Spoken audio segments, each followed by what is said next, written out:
Welcome everybody, Film Fan 108 here to my Blu-ray pickup video for May of 2020. I have been looking forward to these pickups, showing you guys what I got, and boy is it a good one. This wonderful physical media stack right here. Ooh, baby. Oh, baby, baby, baby. Oh, a lot of really amazing media to dive into. May was definitely a good month. So let's get into it, shall we? With the first title that I picked up, and actually, it's the last Twilight Time release that most likely I am ever going to buy, guys. And that is none other than Eight Heads in a Duffel Bag. Look at that. Fantastic. A little Pesci. You need a little Pesci in your life. Of course you do, man. Fantastic. Oh, let's get into Eight Heads in a Duffel Bag, shall we? Now, this is such a really great, funny comedy, man. And, when everybody talks about Joe Pesci, of course they talk about, the classics that Joe Pesci has been in. Of course they do. You talk about Goodfellas or Casino or, Taxi Driver, to name a few. Man's been in a lot of great stuff, let's be honest. And nobody really talks about Eight Heads in a Duffel Bag. Nobody really does it. And I guess I can honestly see why, guys. I mean, reality, I guess I see it because it's not very well known, and, it's kind of like, I think among a lot of the Pesci movies, this might be one of those sort of redheaded stepchild movies where you're like, oh, well, there's My Cousin Vinny, and, there's other really great ones that he's been in, but like, it has in a duffel bag? Really? Yes, it has in a duffel bag is really funny. And this is actually, one of the movies that really made me fall in love with Joe Pesci, man. I remember seeing this, I think, God, way back in the day, I think on like Cinemax or something, I would see it. And I totally fell in love with it so long ago, man. It was so wild and crazy and bizarre and extremely funny. I mean, basically, it's about this mob guy played by Joe Pesci. He's sort of a hitman for hire, and this one guy says, "Okay, I'm hiring you to kill all these people and get their heads." And okay, you did that. Now I need you to transfer these over to this other person, that I'm gonna give the heads to. And he does that. However, he ends up going on the airline flight, and his bag is mistaken for somebody else's bag, and they accidentally switch. And so it's kind of like the comedy of Pesci having to try to get his heads back, and the comedy of this guy who, like, accidentally has a whole bunch of heads in his bag. He's like, what the fuck is this? Like, and it's just sort of just all the lunacy and insanity that happens, and the hilarity. I've always loved this one, man. I think it's extremely funny. I think Pesci is great here. And the one thing I think that, we all talk about how Pesci a lot of times in movies is brutal, and we love his brutality in his movies. I think Pesci is really funny, man. I mean, the most funniest scene that people really talk about is obviously that scene from Goodfellas, but I mean, he's done a lot of really funny work. I mean, My Cousin Vinny, for instance, and a few other things. He's not really known for comedy, but I guess he kind of should be. He's underrated in that regard. And he's really great here, and a whole lot of other people is great here. Christy Swanson is great here as well. She plays a great role in this. Also, David Spade is in here, man. Dude, I love David Spade. Well, I love early David Spade, man. And of course, we talk about Tommy Boy and Black Sheep, and we have to. Those are all awesome movies.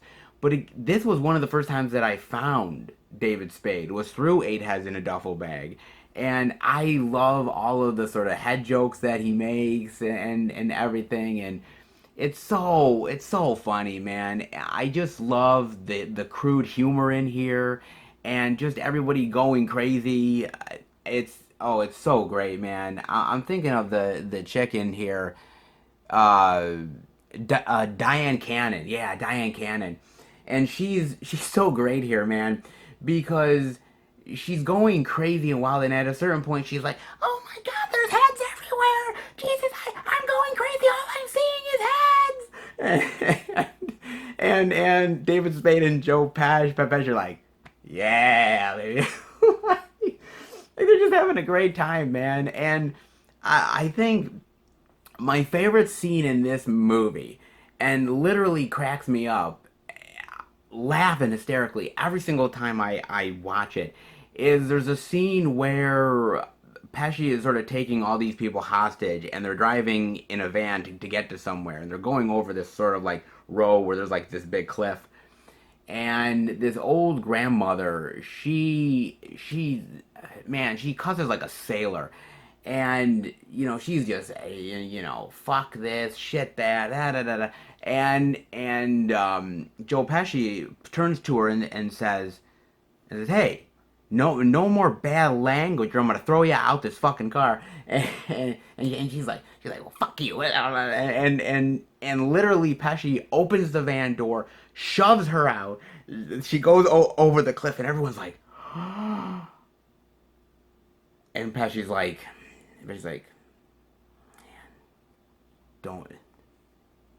don't fuck with a guy looking for heads, man. Just don't fuck with him. What's one last fucking time? I told her not to fuck with me.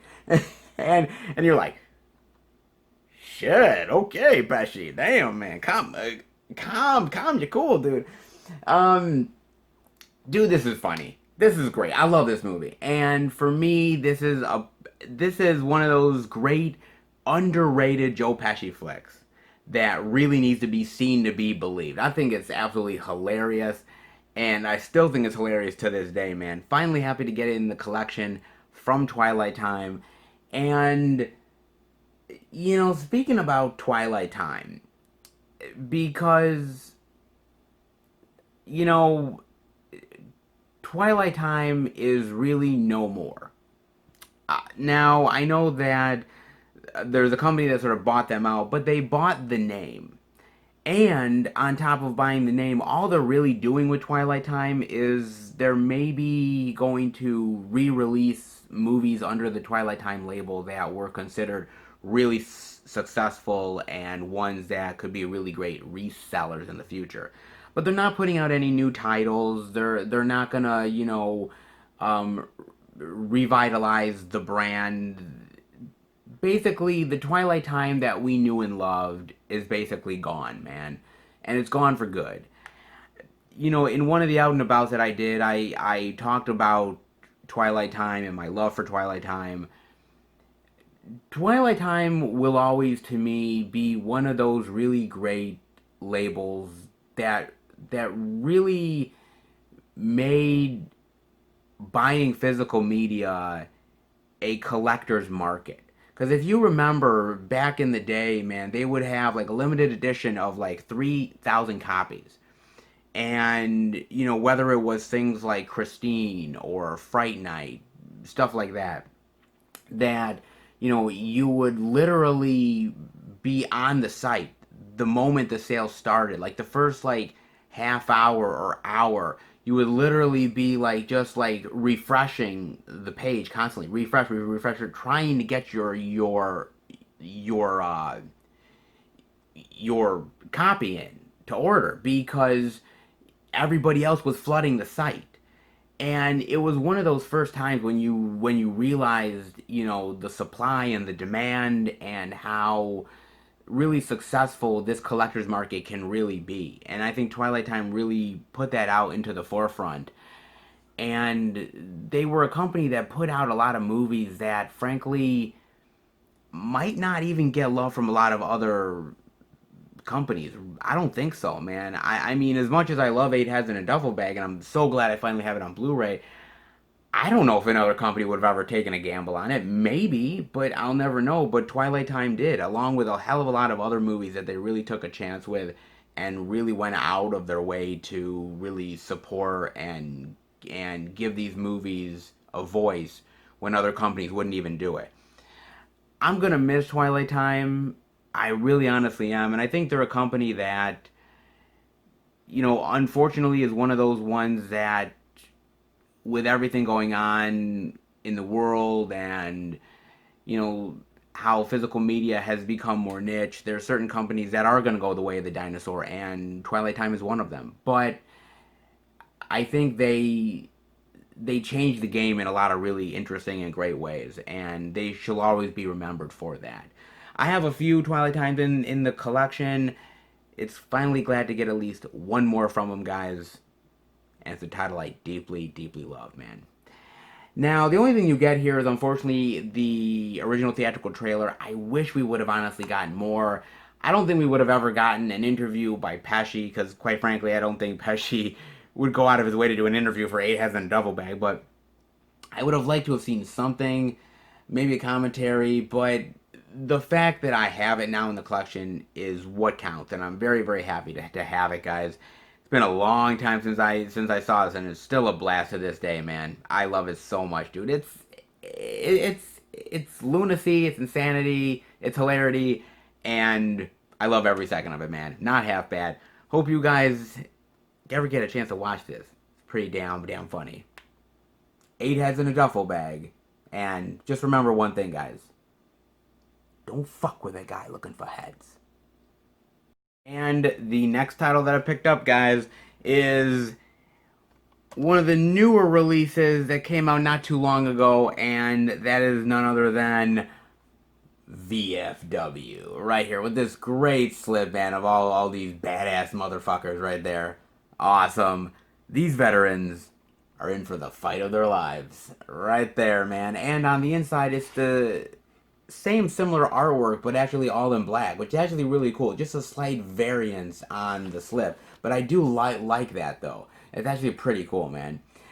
Now, let's get into VFW. Now, I have to admit, when I watched this for the out and about the week that it came out, I was both interested in checking it out, but I was also really sort of worried at the same time. And I think the reason why I was as worried as I was because I was like, oh man, like, this could end up coming off as really cheesy, or it has the potential to come off extremely badass. Like there's no like middle ground here, at least as far as I thought there was gonna be. And so I was like, okay, man, we're going into this, seeing how it is. I mean, I like the trailer, but trailers sometimes lie. You don't really know exactly what you're going to get just from a trailer alone.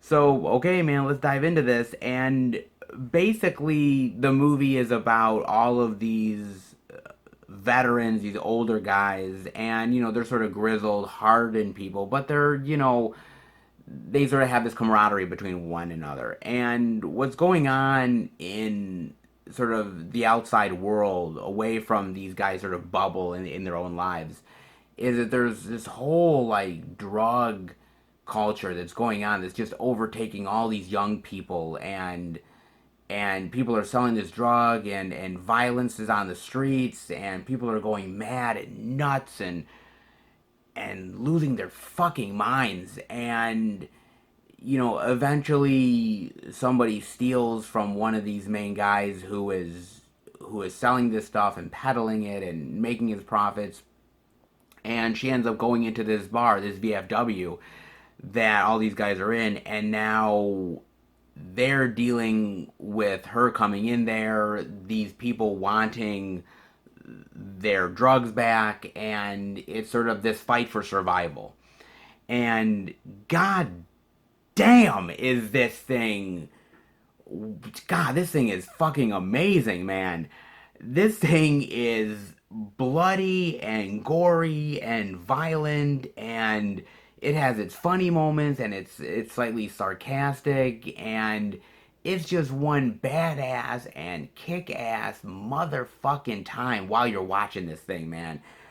Dude, I had a ball from beginning to end with this movie, man. I thought this was absolutely the bloodbath that I was hoping this was going to be, and it delivered in spades, man.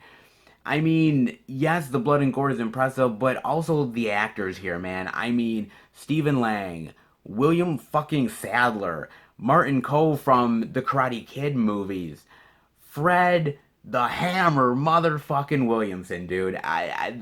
This is great. Along with like they also have George Wendt in here and a couple other people, and you're just like, God damn, man, this collection of these old time actors that when you think of old time actors sometimes you think, well, okay, they're out of their prime, oh, back in the day they were really badass, dude. And you're like, no, dude, these motherfuckers can still kick your fucking ass, and this movie proves it, man.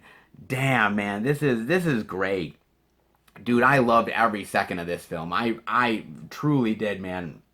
This is a fantastic movie that deserves all the kind of love it absolutely gets, man. Not only that, but I mean, I also have to say something about Joe Bagos here, because Joe Bagos is a really fantastic and amazing director.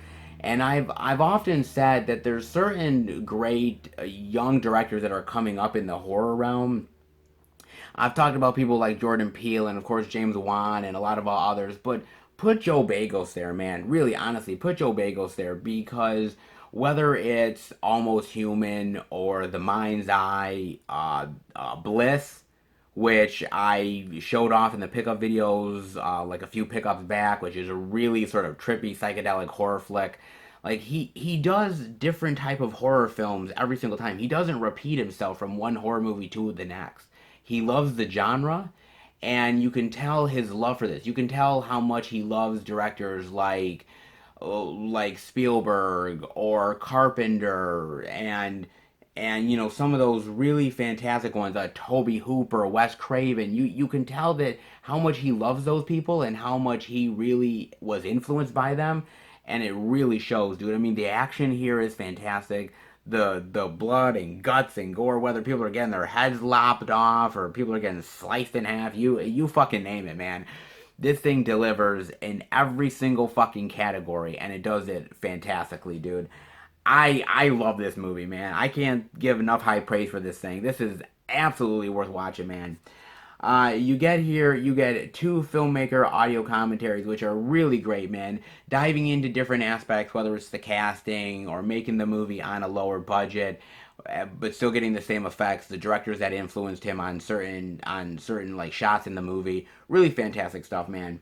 You also get the making of VFW, meet the cast of VFW, and the special makeup effects of VFW, and goddamn, a lot of cool effects in this motherfucker, and it just feels like a really great sort of homage to old school sort of action horror hybrid movies from back in like the 80s or something. It delivers in spades. It honestly does, man, and I love this to death, dude. If you haven't heard of Joe Bagos, and if you've never heard of VFW or some of the other films he's done, please look into the guy, because man, he does some wild and fascinating horror flicks. But you can tell that he's an old school fan of the genre, and he really cares about making the best movie he possibly can, but not making something superficial, but making something that is a really true horror flick that really pays tribute and homage to those old school ones from back in the day, man. Really fantastic.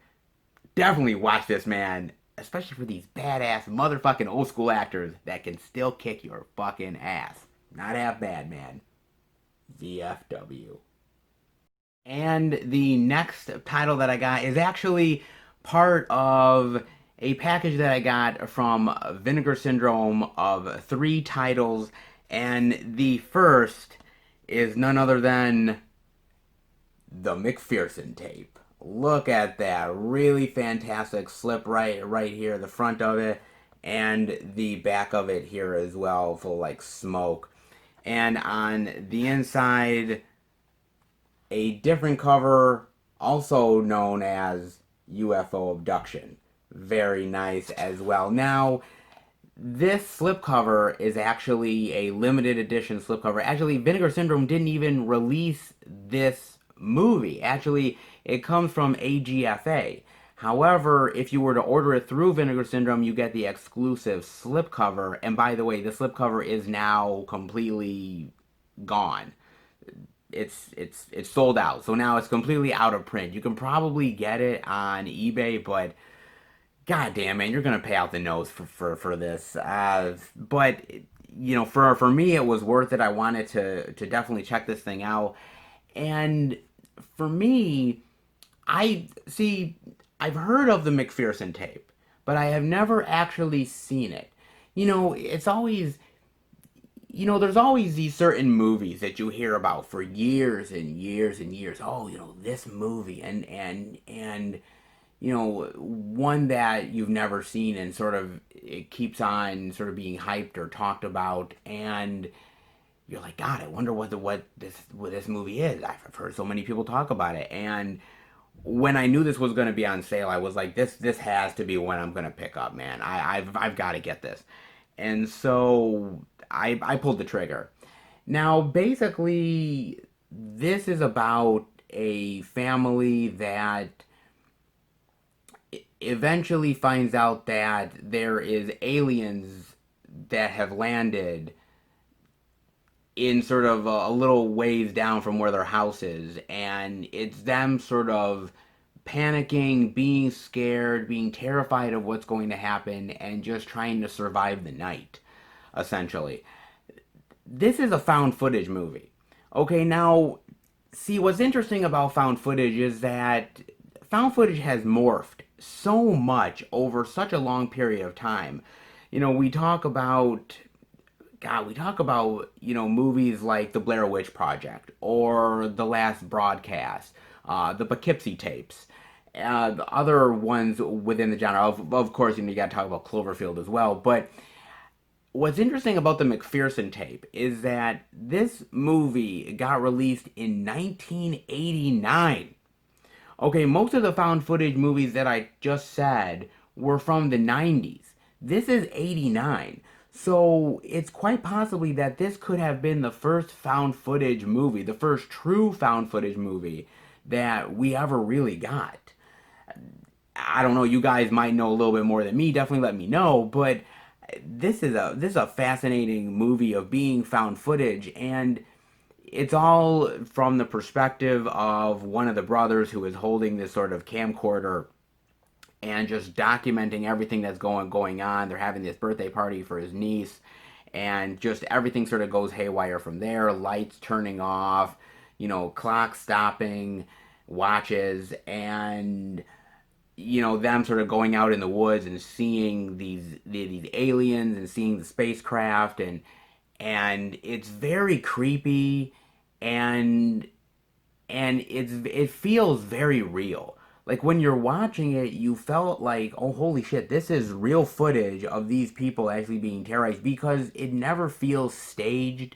It never feels like too showy, and it feels like it's very cheap. Like it's like there's not much of a budget for this thing, so it just feels like it's very homemade. And I think that's why it's as effective as it is. I think that's why it's really as good as it comes out, man, because if this was a big budget thing, if this was like, oh, we're going to give you guys $1 million, and I'm not saying $1 million is a lot of money, but for some of these low budget filmmakers, yeah, it is. And I think it would have come off, I think, not as feeling as genuine as it is. And like I said, I was just sitting there because there's certain, like, I guess the best way I can describe it is, do you remember that scene from Signs when Joaquin Phoenix is watching the television and sort of, those kids at the birthday party, and he's like Vamonos, kids, and he's like paying attention to it, and he sees those little things, and he's like, he's like that was me, man, that was me. I was watching this thing, and I'm like looking in the background. I'm like, oh my God, what the fuck is that? Like I'm like, that was me, man. And this was really effective. I really like this thing quite a bit, man. And I thought they pulled it off really well. And actually, the funny thing about this movie, and they kind of stayed in the special features, is that once they made the movie came out. It is what it is. Didn't have a real splash to it. But years later, the guy ended up actually like getting more people like talking to him about the movie, saying, "Oh my God, like this is real. Like they came to him about this because what somebody did was that they cut off the credits. I don't know why they did, but somebody cut off the credits, and they ended up showing this movie at UFO conventions, and everybody thought this was real. In fact, this guy actually fooled like real life military people and UFO investigators, people who study this stuff. He fooled them because they watch this thing like this thing is real. In fact, to this day, there is still people out there who still believe that this is real. Like they believe that the director of this film, like, oh, he, of course, he has to go out there and say it's a film because you know, we can't know that this was actually real. Yeah, they have to fake it that they think it's a movie, and I'm like, wow, people really do like wow. People are really convinced by this. If they're convinced, they really are. You cannot change their minds, man. And this you couldn't change their minds, man. It's really fascinating of a movie. Is it the most well-made found footage movie in the world? No, it's not. But I think that's one of the reasons why I like it. Is because it's down and dirty, it's gritty, it feels very improvisational. It feels like again like it was homemade. And I think that's the best found footage stuff you can possibly get, man. I really honestly do. I think it's really well done, man. It's creepy, it's kind of scary at times with like no music and everything. You're literally just like damn, man, like you're just like it feels more real. It really they really pull it off, man. And you get here, they have a new transfer. They also have UFO Abduction, the 2017 director's cut. Now, I watched both the original and the director's cut. And what I will say is I prefer the original over the director's cut. They're technically the same movie. But what's different here is that they kind of polish the movie a little bit more and they kind of go out of their way to make it look a little bit more professional. And I like the more homemade aspect to it. So I like the theatrical a little bit better than the director's cut. You also get here a commentary with the director on the original cut. You also get a 1989 theatrical premiere introduction, Encounters TV segment, and Fantastic Fest Q&A. What's fantastic here is that the Encounters TV segment is actually a real TV segment from a real TV show where they go out of their way, these experts and everything, say that the director of this movie is a liar, that this is actually a real made like UFO abduction. And it's so fascinating, man. It's that I think the director's commentary is really fantastic because he talks about making the movie on the cheap, how he had to build the UFO set and the alien mask and using little kids and just going out of his way to talk about that. Even the I believe the Fantastic Fest Q&A is really fascinating because they go into sort of other UFO conventions that he heard of that this film like circulated towards and you know other people that have talked about the film and working with the different actors.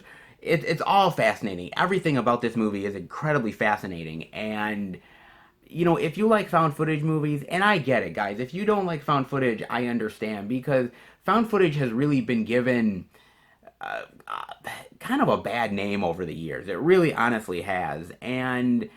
But I think those early found footage movies, if you really go back and look at the time that they were made in, are really effective, man. And really talk about the power of cinema, how you can really convince somebody that it can possibly be real what you're watching. And McPherson tape is one of those guys. Really fascinating stuff, man. I personally enjoyed it. And I do like quite a few found footage movies, and this is another one to add to the list, man. Not half bad. Definitely look into this one. The McPherson tape. And the next pickup that I got, guys, is the second in the Vinegar Syndrome lot, and I love me some killer doll flicks. It's about time to add another one to the collection, and that is Dolly Dearest. Yeah, baby, look at that, man. That's one evil doll. God damn it, look at that. Oh yeah, and on the flip side here, oh, wouldn't invite her in my household. Nice, very nice. And on the inside, nice. A doll with a bad attitude. Oh, great. Fantastic here, man. Now, when this thing got announced from Vinegar Syndrome. Everybody went absolutely crazy. They were like, "Oh my God, Dolly Dearest, I can't believe it!" And I was sitting there like, I've never seen this one before. It's about time I rectified that, and indeed I did, guys. Now, the killer doll genre is a whole thing in itself, man. I mean, of course you have Robert and Annabelle, and well, we can't forget Chucky. Of course, Chucky classic, one of the favorites. But I mean, you have a lot of other stuff. I mean, Richard Band has done a lot of killer doll movies. I mean, you look at the whole Puppet Master series as well. So there is so much within the killer doll genre, dude. And I've heard of Dolly Dearest over the years, but I never actually watched it, man. And it was always one of those ones that kind of has escaped me, I guess. And so when they announced it, I knew it was one I definitely wanted to pick up. Basically, it's about this family that moves, I believe it's like Mexico or somewhere around there. And what they don't know is that there's this sort of evil spirit that has come out of this cave that has been unearthed, and it goes into these dolls that are being made for like little girls, in the United States and everything. And the little girl in this family, she gets one of the dolls, and oh baby, there's so many bad things that happen from there, man. Damn, dude. It's a really fun killer doll movie. It really honestly is, man. I like the look of Dolly. I think, what I love about dolls, especially like the Victorian dolls and everything from back in the day, is the eyes. I mean, to me, it's the eyes, dude, because you look at him and the eyes almost look like it's piercing into your soul, like they're actually looking at you, like they're actually thinking, and almost like you're like wondering what's going on inside their head. Like that, it's always creeped me out, man. And I think Dolly has a really great look to her, and I love how this doll is slowly manipulating the little girl, and how the little girl is sort of turning on her father and her mother, and how you think, well, it's a little girl, so it's just her imagination, right? And that's what I always love about these killer doll movies, whether it's like the first Child's Play or something like that. It's like, well, it's a little kid, so of course they're gonna say the doll's alive, and whatever. And you're like, no, believe the fucking kids, man. Yeah, they have crazy imaginations, but if they say the doll is fucking terrorizing them, believe the motherfucking kids, man. So I think it's really great. I love the kills here, because the kills. What's great about the kills is that once they happen and people find the bodies, they're thinking, oh, well, that must have been an accident, or oh, somebody else must have broken in or something. It couldn't have been the doll, and duh, it is. But it's really well done, and I like Dolly's attitude. She's not like a Chucky, which is very, boisterous and, crack jokes a mile a minute. But, there's other killer dolls that are kind of dull, and she's not there either. I think she's kind of in between. I think they actually pull it off quite well, with her being very insidious and creepy and foreboding, and also just everywhere. I mean, there's this one great sequence where this guy is trying to get away, and there's all these fucking dolls, and it's like, you cannot get away from Dolly. She's fucking everywhere, and I just love that, dude. And I was actually surprised, because I didn't realize that Denise Crosby is in this movie, and Denise Crosby from like Star Trek: The Next Generation and Pet Sematary, and I'm like thinking to myself like, oh wow, she played the mom, man.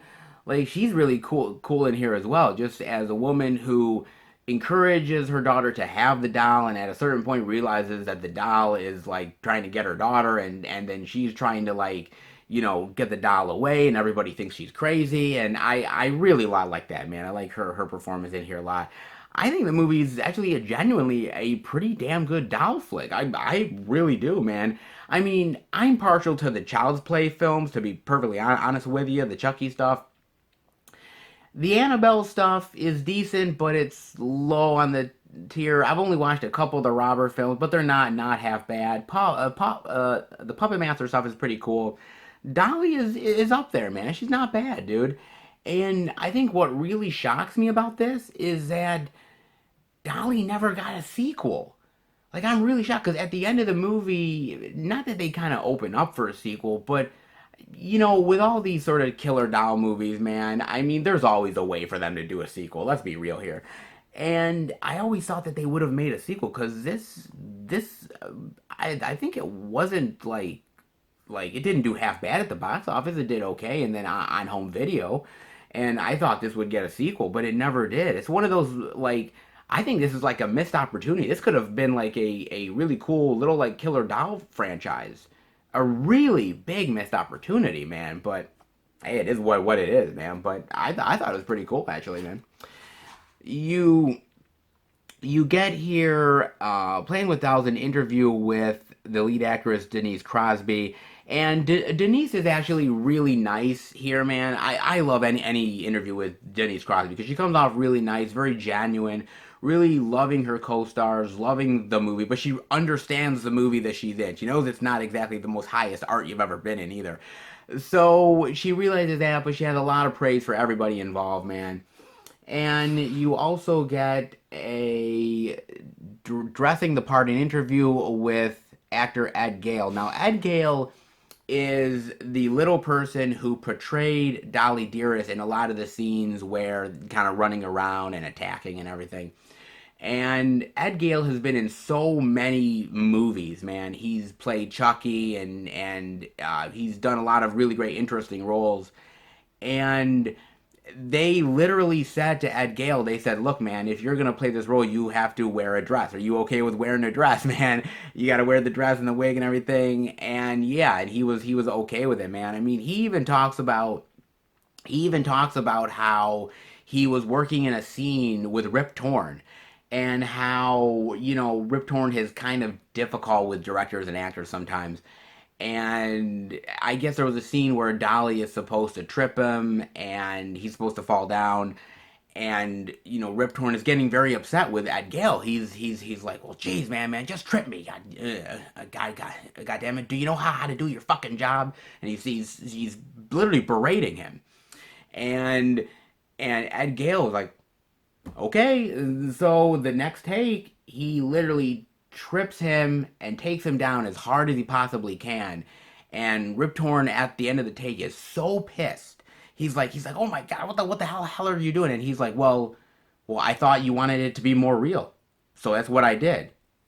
And he just walked off. He's like, "Well, fuck that guy." And he's like Ed Gale doesn't care whether you're a big movie star. He's have respect for people. And Ed Gale is a fantastic interview, man. I wish there would be like a documentary on that guy because, man, he has a lot of great stories, dude. Really fantastic, man. And that's about it. I mean, other than the 2K scanner thing and subtitles, yeah, that's about it. But this is a really great killer doll flick. I mean, it really is. It's not. It doesn't reach the heights, I don't think, as Child's Play, but I think it gets pretty damn close, man.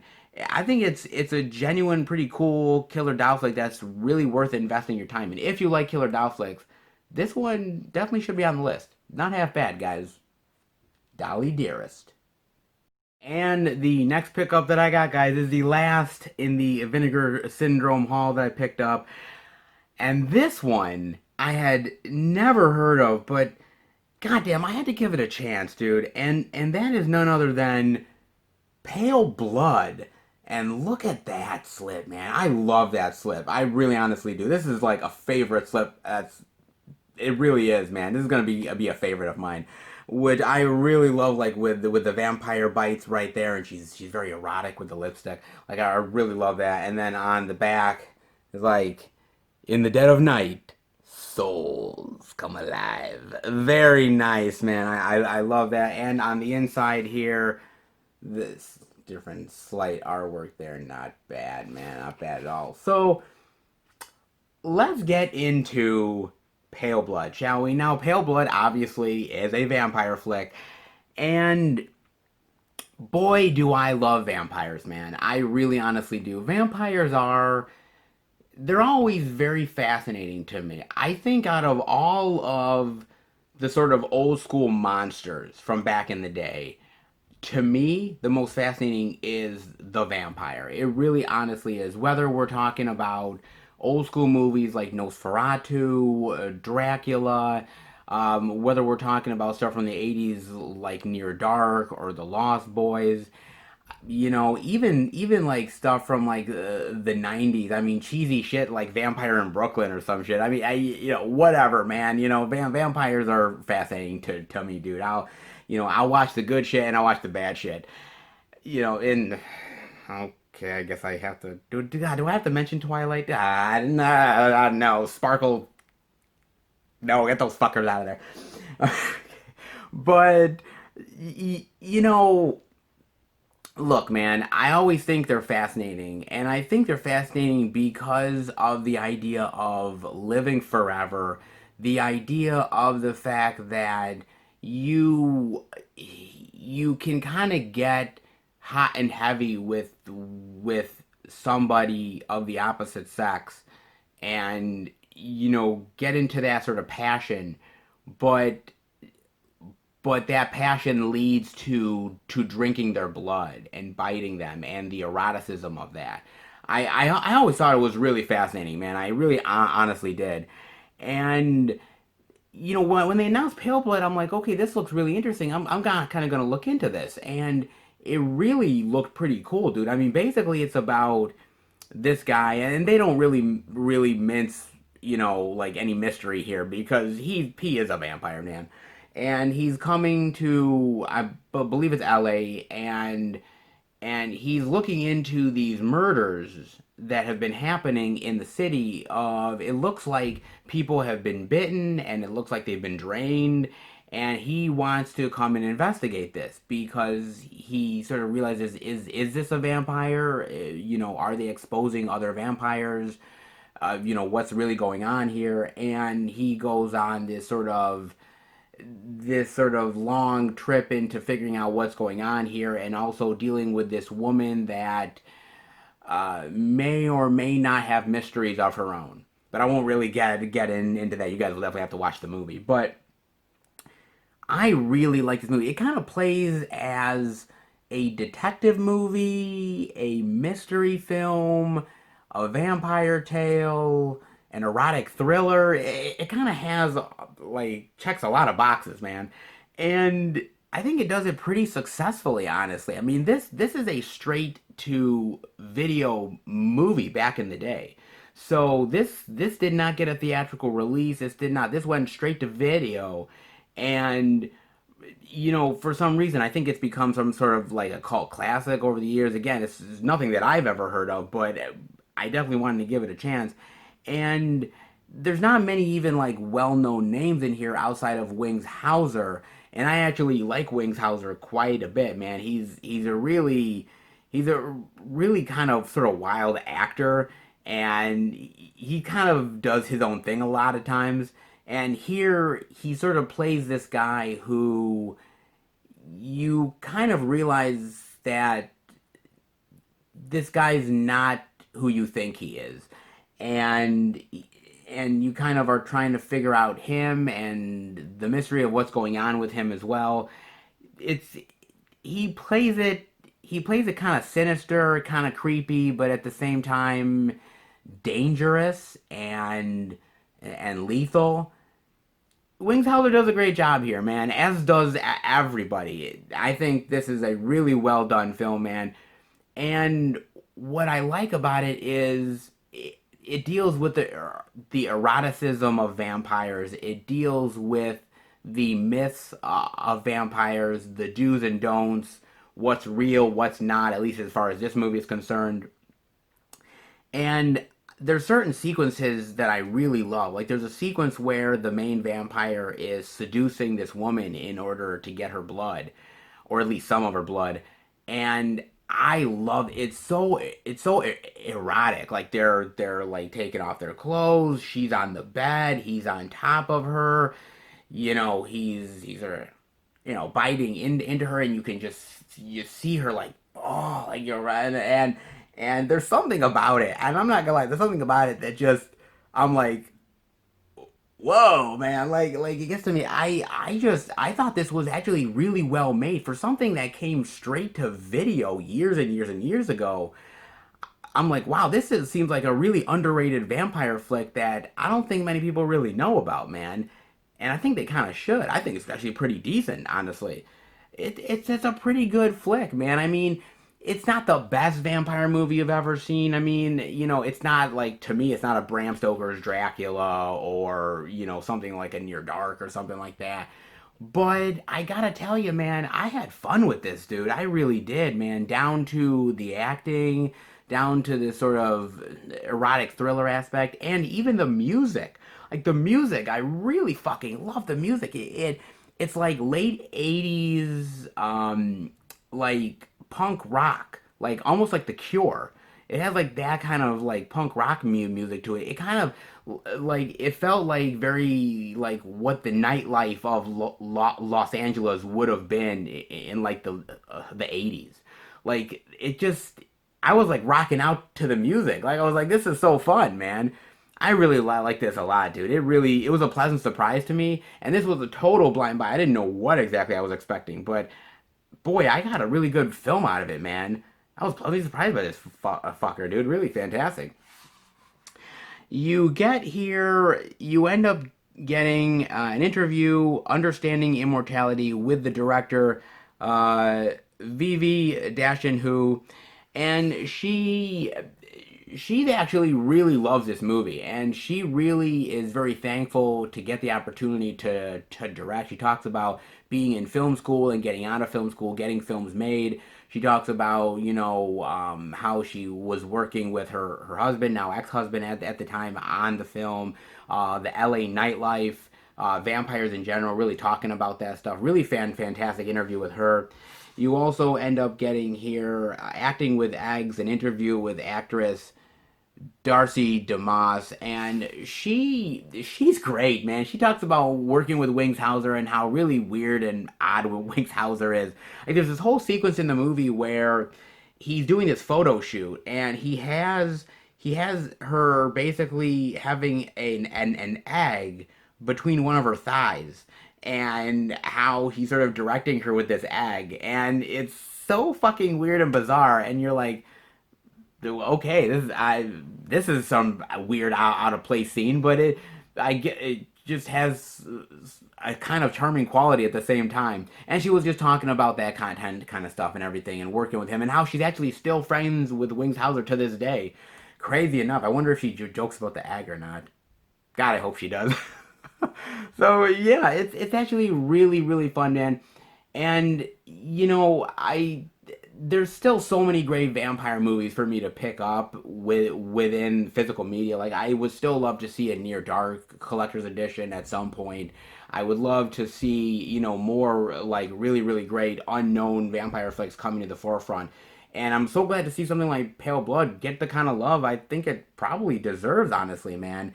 And I'm not gonna lie, I've had a lot of really great, interesting love for vampires, and I may have actually, well, I might have had a run-in with some people that I think might have been, part of the weirdly undead. Uh, it's some weird stories, guys. Trust me, it wasn't normal and it wasn't natural. That's let's just put it this way, man. I believe there's a lot of weird things in this world, and I believe that there's a lot of things that are true, and perhaps vampires might be one of them. My fascination is always very interesting, especially when it comes to movies, and Pale Blood was a pleasant surprise for sure. Definitely look this up, guys, if you like vampire flicks. Pretty good. Pale Blood.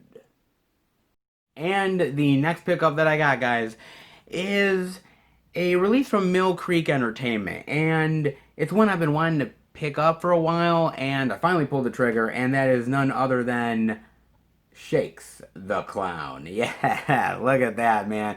With the great slipcover here, and on the inside, just a slightly different colored artwork as well. Not half bad, man. Not half bad at all. Now, I've seen a lot of people over these past few months find this title over at their Dollar Tree locations. Now, I never found it at the Dollar Trees, but I kept seeing people posting their hauls and seeing Shakes the Clown and thinking to myself, I'm like, God, I totally forgot about that movie. I've been wanting to put it in the collection, and I was looking on eBay because I wanted the slipcover, and I noticed at the Dollar Tree locations nobody really had it with the slip. And so, I was going on checking it out, and there was an eBay seller that seemed like they had the slip. And so, I emailed them and said, hey, look, if you have it and it's in decent condition, I'll buy it off you, along with the movie. And they said, yeah. So here you go, man. Now, let's get into Shakes the Clown, man. And I think the best way to describe this movie is actually the quote from the back here, which says, the Citizen Kane of alcoholic clown movies. I don't know many alcoholic clown movies out there, guys, but apparently this is the Citizen Kane of clown movies. Makes sense, right? Oh man, basically the movie's about Shakes, played by Bobcat Goldthwait, and he is so down on his luck. He's like a blackout drunk. He's got anger issues up the wazoo, and a lot of people, frankly, don't really care for the guy. But you know what? The kids love him, man. The kids love his sort of clown act, and hey, as long as the kids love it, as long as he's getting work, why not keep on doing what he's doing, right? And he sort of gets caught up in this accidental murder scheme, and he's got to try to clear his name, all the while trying to do it while he's getting passed out drunk. God bless him. You know what, man? This movie, God, man, you've got the drinking, you've got the drug use, you've got the sex and pervy jokes, man. Murder, violence. God, this movie, let's be real here, this movie could not be made today. There is no fucking way in hell that this movie would ever get made today, man. No way. I'm surprised it got made when it did, dude.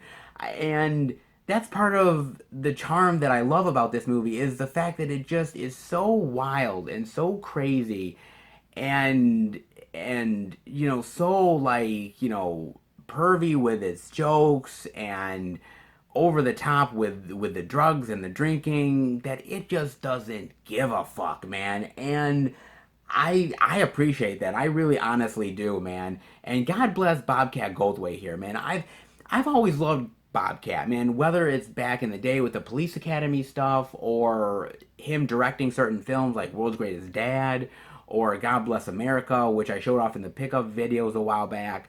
I love his sense of humor. I love how he just sort of goes for it, man. Whether it's the snorting of cocaine, whether it's drinking yourself practically to death, the sex jokes. I mean, he goes in fully on this, and he encourages everybody else in the cast to do the same thing, and they're all fully going into it, man. And God bless each and every one of them, man. They really go into this hardcore, dude. And Bobcat gives it his all. Julie Brown gives it his all. All of the actors really do. In fact, here I am watching the movie, right? And so I'm watching it, and I'm noticing this one dude in clown makeup, and I'm looking so hardcore at this dude. I'm thinking, God, he looks so familiar. Who the fuck is that, man? And I'm looking, and I'm continuing to look at him, and it suddenly hits me. I'm like, oh my God, that's Adam fucking Sandler, dude. And I totally forgot Adam Sandler was in this thing, man. And I'm like, wow, dude, this is like way back in the day, Sandler. I think this was way before any of the other like Sandler movies had been coming out. I think this was like one of the first flicks he was ever in, dude. And man, he's great here. He kind of plays one of the friends of Shakes, and he does a great job. Everybody goes fully into this, man, and as well as like Kathy Griffin has a small role here as well, and Robin Williams makes a cameo, man. Robin Williams does a great job too, and he fully goes into the bizarre and pervy and weird stuff as well, man. Everybody is doing it, man, and I really appreciate that, dude. I think it's a fun film, man. It's fun, it's wild, it's crazy. I think it's hilarious, man. But I think you need to be into certain types of movies and you need to have a certain type of sense of humor in order to enjoy movies like this. You know, for me, I have a lot of weird stuff in the collection. I've seen a lot of really fucked up movies and a lot of comedies that I can just sit back and laugh at. And this is just going to be another one of those, dude. I'm not offended by it at all. I don't take offense by anything. I realize it's just a movie and they're just having fun, dude. And I enjoyed this wholeheartedly. I really did, man. And on here, all you get really is an audio commentary by Bobcat, Julie Brown, and one of the other actors. And they're just having a ball talking about this movie, guys. They're they're talking shit about the other actors. They're talking shit about the studio. They're talking shit about the movie. Hell, they're talking shit about themselves. They are joking around. They're having a hell of a fun time talking about this movie. They're not taking themselves seriously. They know it's just a movie. And they sort of joke about how, I mean, Bobcat goes into this whole thing in the commentary, which I think is funny, how the union of clowns or the clown union or something was protesting the film, and it's so hilarious that he had to have an interview. I think he said on the Today Show or something where he was debating and. Like a clown who was against the movie. He's like, what is like the bizarre shit I'm dealing with? It's like that's crazy, man. Like it's some wild shit, dude. But it's a really really fun movie. It's in your face. It doesn't give two shits. It's vulgar and God bless it, man. I love this movie to death, man. This movie's really great. And the one thing I will also say is I don't know what town they're in, dude. What weird fucking town they're living in. But this town is fucking overrun with clowns, dude. Like they're in a bar and the only people that in this bar are fucking clowns, man. Every fucking person patron in there is a fucking clown. And I'm like thinking, God damn, man, like has this town is anybody employed at a fucking grocery store or anything? Like they're all fucking clowns unless everybody in the town dresses like a fucking clown. Keep me away from that town, dude. but that being said, dude, it's really fun and Bobcat is awesome here. He writes this, he directs this, he stars in it. It's fantastic. And I will say one other thing. God bless Bobcat. So Bobcat grew up in Syracuse, New York. He lived nearby, you know, where I grew up, man. And my mother worked at this grocery store for over 30 years, right? And Bobcat Goldthwait's sister actually worked at the same grocery store as my mother did, and my mother knew Bobcat Goldthwait's sister. Now, I never got a chance to actually meet Bobcat in person. I've always wanted to, but she always went out of his way to sort of talk about Bobcat and oh, you know, Bobcat's coming to visit and everything. And it's so interesting because I was this close, like this far away from like ever getting a chance to meet Bobcat because I technically knew his sister who worked with my mother. So I was like 1 degree away from ever actually meeting Bobcat, but I never did, dude. I always wanted to. He always seems like a really cool guy. Really funny and just down to earth and doesn't give a shit. And hopefully one day I will get to meet him and let him know that we were separated by 1 degree. 1 degree, damn it. That happens, guys. But hey, at least I can enjoy through his movies, and he is one hell of a hoot to enjoy, man. Not half bad, dude. Definitely look this one up if you're into alcoholic clown movies, and who isn't? Not bad. Shakes the Clown. And the next pickup that I got, guys, is a release from 88 Films. I got this through Facebook, and this is definitely a gem in the collection by far, man. This is an absolute gem. And that is none other than Just Before Dawn, the UK Blu-ray of Just Before Dawn, the Slasher Classics collection. This is completely out of print. This has been out of print for a very, very long time, and this has always been on my bucket list. Okay, this release has always been on my bucket list. I have been trying to find this for a long, long time. I honestly have, man. And so I have always been searching eBay. I've been searching everywhere, and the prices were like skyrocket, man. The prices were crazy. And I've always tried to look on there. I've tried to look on Amazon UK. I've tried, and I wanted this version, this specific version. Now, some of you are like, well, look, they released a Code Red version. And I said, yes, they did. You're right. However, the Code Red version is actually missing a few things in the extras department, and I'll get to that later. But this is the version that I wanted. And you know what, dude?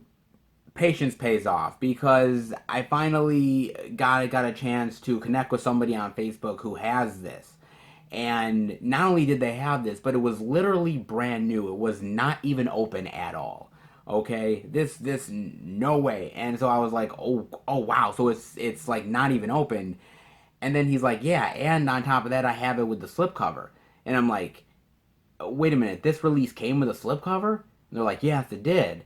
And I'm like, and it's in perfect condition. And I'm like, holy shit, man! Like I've got to get up on this. And he wanted, I think, like a little over like $40, like closer to 50. And I'm like, you know what, dude? I'm paying it. I'm paying it. I'm doing this. Why? Because I'm never gonna find it for a lesser price. I don't think I may ever find it at all again. I mean, and with the slipcover, that is rare, dude. That is incredibly rare in perfect condition.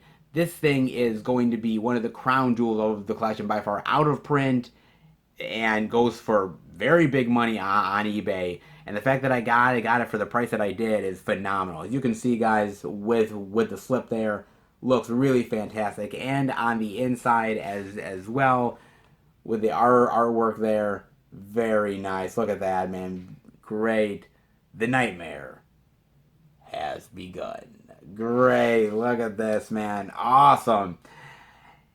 Now let's get into Just Before Dawn, shall we? Now, this is basically about these teenagers, teenagers or early 20-somethings who go on this hike in the woods, ill-advised. They shouldn't be doing it. They're not supposed to be. And basically, it's survive or be killed, man, because they are basically being hunted by someone or something. And, who will live and who will die. Look, man, so basically this is hillbilly horror. Okay, this is hillbilly horror. It's backwoods people hunting down teenagers and them surviving. It's basically slasher in the woods.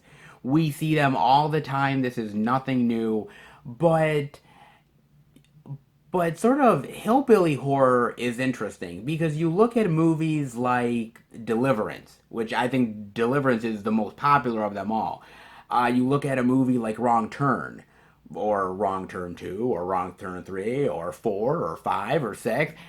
Let's just stick with Wrong Turn. Like hillbilly horror, that's very popular. Even if you look at a movie like Cabin Fever, that even has hints of hillbilly horror as well in it. So, I mean, the hillbilly horror is not like the most popular in sort of the horror genre, but there's a few notable movies worth mentioning. And I think Just Before Dawn is another one of those that really is sort of top tier for me, man. It really honestly is.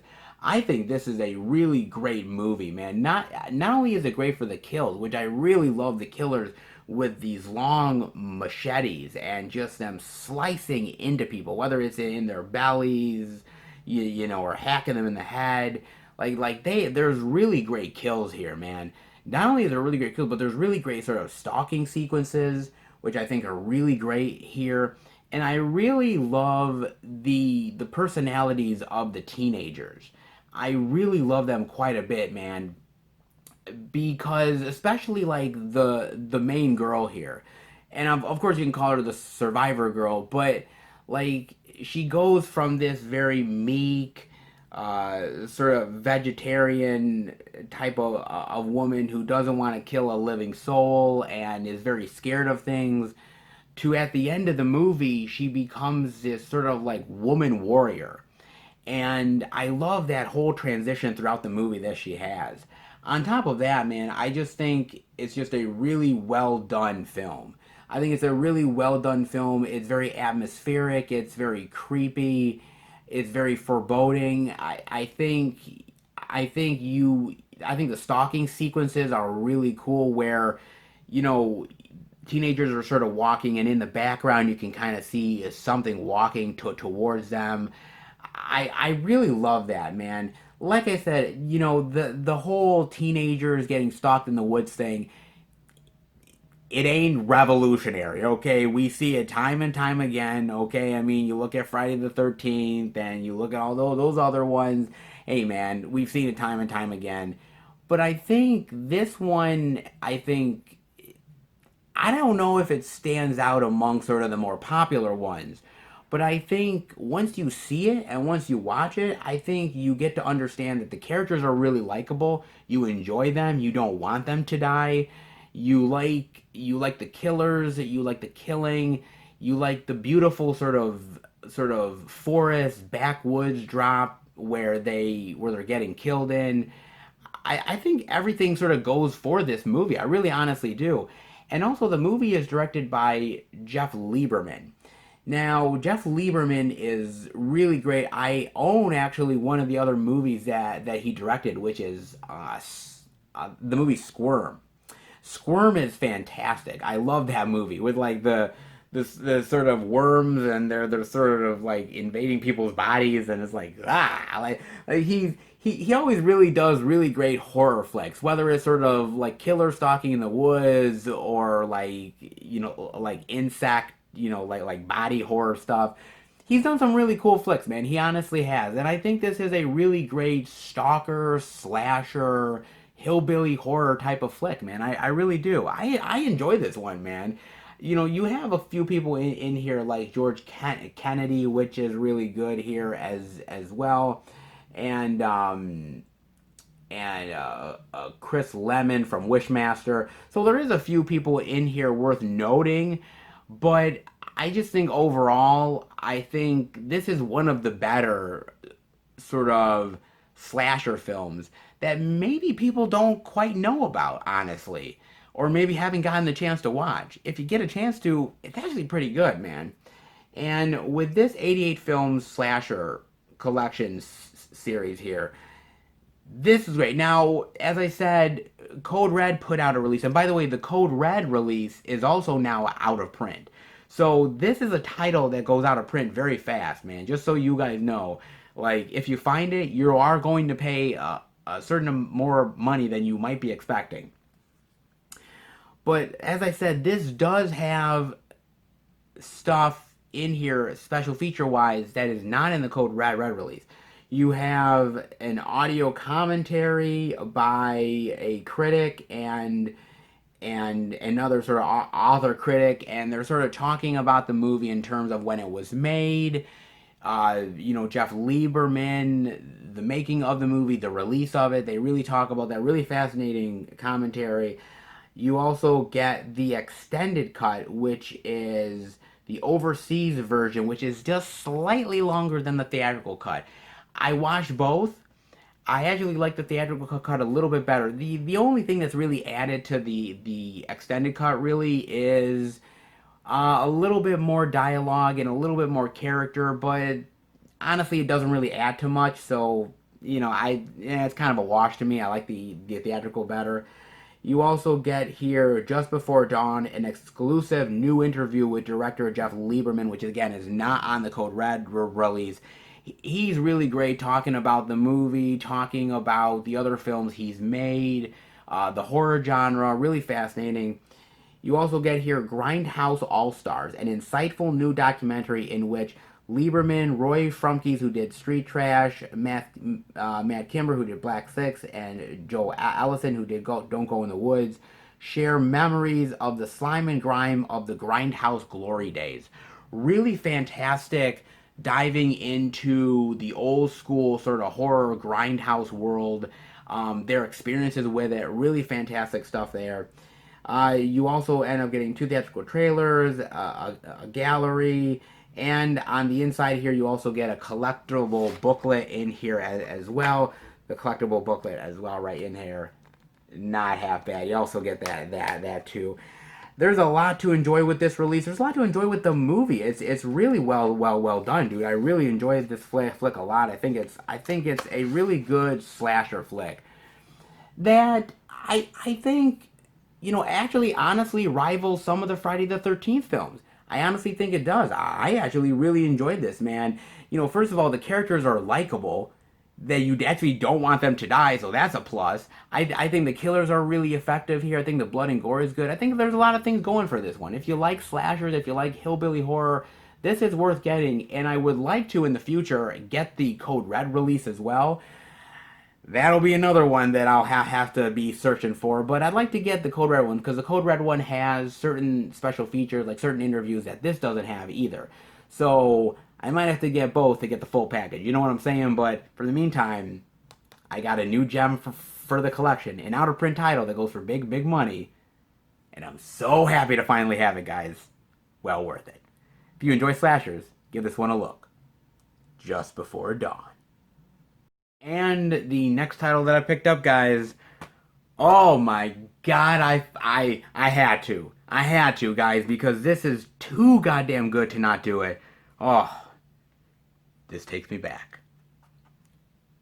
Just one of the guys, yes, oh my good, yes, oh baby, just one of the guys, man. Oh, god damn, do I love this movie. Whew. Okay. So when this thing was announced, you have no idea how big of a happy dance I did, dude. Because damn, man, I love this movie, dude. This is one of those movies that was, I told you guys before, I said, well, look, my mother and father used to tape movies on VHS all the time. This is one of those movies. And you know what? I watched it at a young age when I was definitely not supposed to watch it. But it made an impression on me, man. And it's been one of those great 80s comedies that I have loved for so long, man. This thing has been, God, this has got to be clearly one of my favorite comedies of all time. It honestly is, man. Dude, Terry Griffith is about to go where no woman has gone before. The men's room? Possibly. So let's get into this, man. Terry, yes, this sort of very beautiful girl, fantastically beautiful.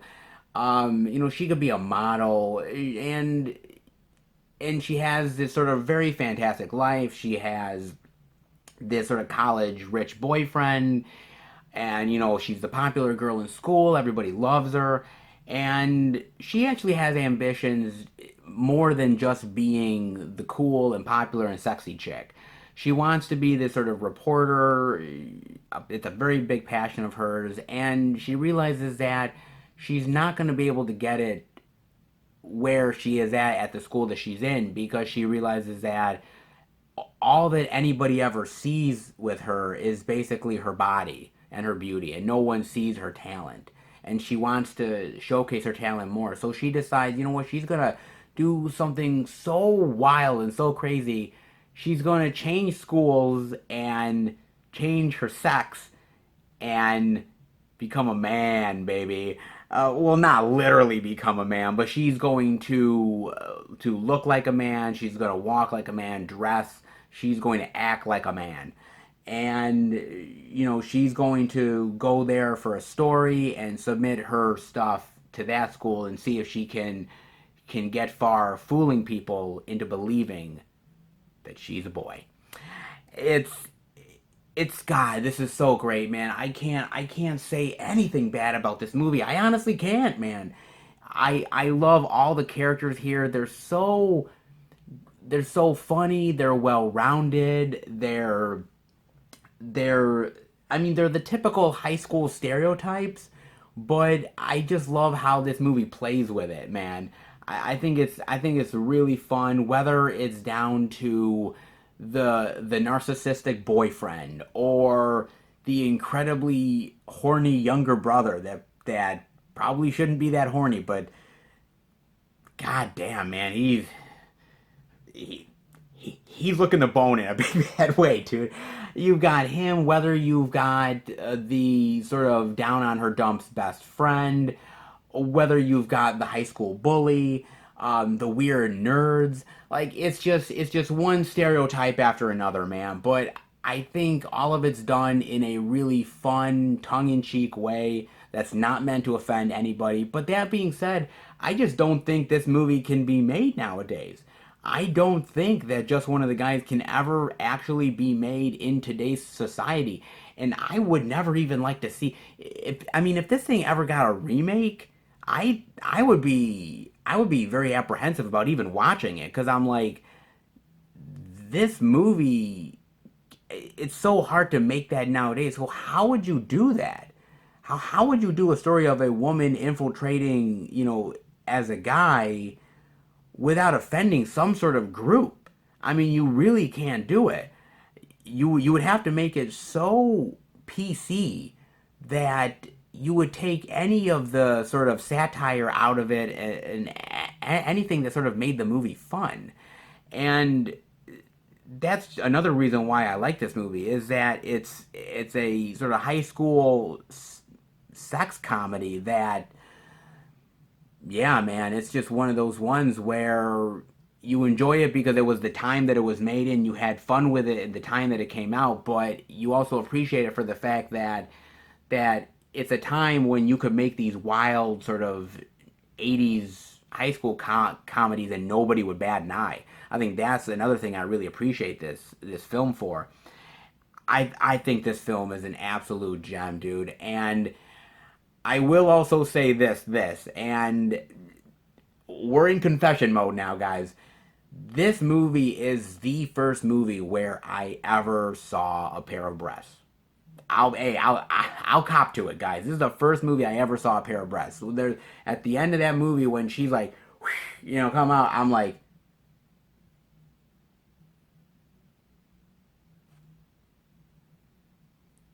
what? What? I got introduced to a whole new world, and I never looked back. So yeah, but good movie has a lot of memorable moments for me, but it's so great, dude, and it's one of those movies that I think to this day I can just sit back and enjoy it for what it is, man. And whether it's her trying to avoid having sex with this girl at the other school that thinks that she's cute and looks like Ralph Macchio, to the sort of two nerds that almost think they're sort of like alien creatures, are like like doing that, to sort of the weird sort of gym teacher who's obsessed with bowling. I mean, oh my god, this movie has so many classic moments. I could literally sit here and name it all, dude. It's so fucking classic, man. I have such a ball with this movie. I do, man. It's so great. And somebody else I want to say a special mention to is William Zabka, who plays the high school bully. And let me tell you, this dude was like a staple of the 80s, like high school bully staple. Like if there was a bully to be had, that guy was the bully, man. Whether it was Karate Kid or this one, I mean, dude, he is awesome as the high school bully. And goddamn, dude, this movie, oh man, if you guys have never seen Just One of the Guys, please do it, dude. Go in knowing that it was made a long time ago, so the it's not as PC as it would be nowadays. But God, you don't need that PC crap, man. Sometimes you just need some really good comedy that doesn't care about how PC it is, man. It's just having fun, dude. And this has a bunch of fun, man. The only thing you get here, well, you get the theatrical trailer and you get a filmmaker and cast commentary, and this is a great commentary, man. You have a bunch of the cast here. You have the director, and they're just having a load of fun, man. Talking about the movie, talking about, things that they did great, things they wish they would have done, talking about goofing around on the set. There's so many things that they had a great time with on this film, and it's so fantastic, dude. You can tell that they still love hanging out with each other. They had a great time making the movie, and it really honestly shows, man. God, I love this movie, man. And for me, I think this thing is it's not only is it one of the best, like, high school sex comedies, it's one of the best comedies to me of all time. I love this thing so goddamn much, and it's got a lot of heart in it, it's got a lot of soul, it's got a lot of really great humor, and it's just fun to watch, dude. And I love this wholeheartedly, dude. I can't say enough good things. So awesome, man. So happy to finally have this in the collection, man. It's been a long time, but it's finally here. Not bad. Just one of the guys. And the next pickup that I got, guys, is some more out-of-print love, and one that's actually been on my bucket list for quite a while, and that is none other than Possession. Look at that, with that really fantastic cover right there. Really awesome. Now this is a massive, massive set. Now by the way, this thing this has sort of a velvet slip to it, so it's velvet right here, right? That's first off, okay. And look how thick this fucker is. This is a thick goddamn release, guys. So we're gonna open this up. Take this out. First, you have that on the back side. You have this right here. Now it opens up like so. Then on the inside here you have this, right like that. Then the two discs right there. But that's not it. You also have this too. Then it opens up to even more goodies. So let's see what we got here with all this stuff. So you got this here. Now this actually has, if I'm not mistaken, inside here, it has a bunch of sort of artwork, like still shots and everything from the movie itself. It has a bunch of stills here, a bunch of that stuff as well. Very unique stuff. So it has all of that. So it has some cards in there. It also, let me stick this back in here there. It also ends up having these sort of art cards here as well. And these art cards actually, if you kind of look at these are kind of like having some art from the movie, some weird, like, some artistic, some really weird artistic designs from the movie. You have some weird stuff there. You also end up having a certificate of authenticity right here for the actual set. A certificate of authenticity. You also end up having a list of the original soundtrack here as well, technical information, chapter listings. You also get actually a mini sort of old school sort of poster art from like other countries. Some really interesting stuff there. And on top of that, you also end up getting a booklet about Possession, and it comes with a lot of like articles and pictures and everything about the movie itself.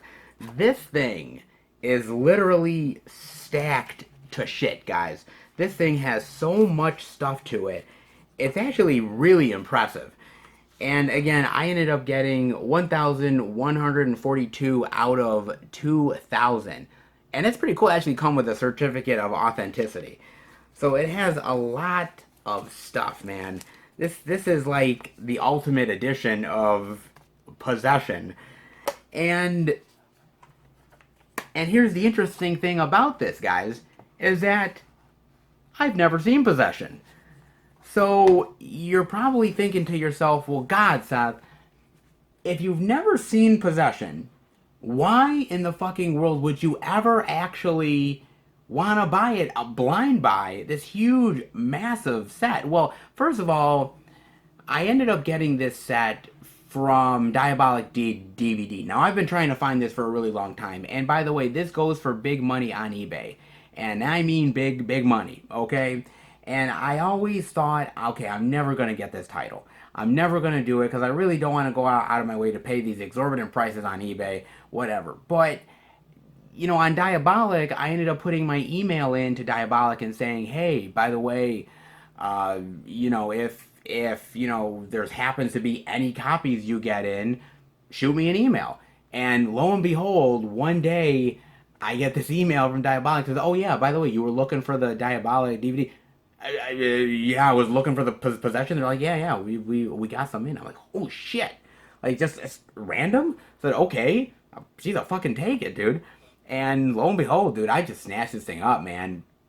Now I finally got to watch the movie, and you know, okay, so at first I'm watching this thing, right? And by the way, it is a really good film. So whew, thank God I gambled, dude. Good Lord, man. I gambled the right way. Sometimes I don't gamble the right way. This time I did.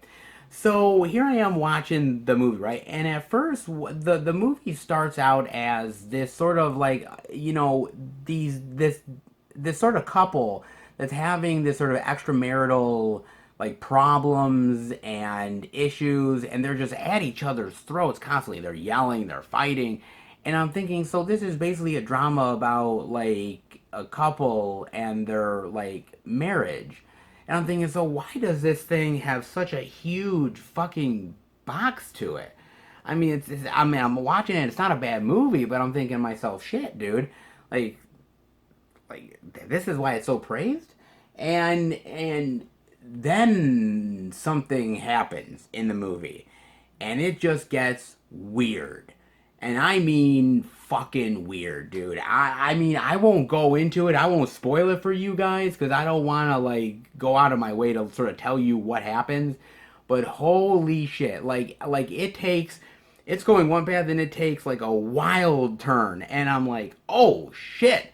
Like I'm like, what the fuck is that? What is that? And why is it humping her? What? And I'm like, huh? And it just goes so wild and insane, and it's so avant-garde, and it's even hard for me to describe the movie because I'm watching it and I'm like, this thing is so bizarre, dude. And sometimes you're watching the movie and it don't make any fucking sense either, but you're like, this is so wild and crazy and ridiculous that you can't help but continue to watch because your eyes are so fixed to the screen that you're like, I don't know what this is, but whatever this is, man, I'm going with it. And damn, dude, does it go in some weird, freaky territory, man. It's not just what you might think it is. It's so much more, man. This is such a wild film, man, and it is very artsy, very avant-garde. You know, man, it's one of those films that when the twist happens, you are either gonna go with it or you're gonna say, fuck this, I'm out. Like there's no other middle ground here, guys. Those are the only two options that you got. And like for me, I've seen enough weird films, I've seen enough fucked up stuff that I just go with it.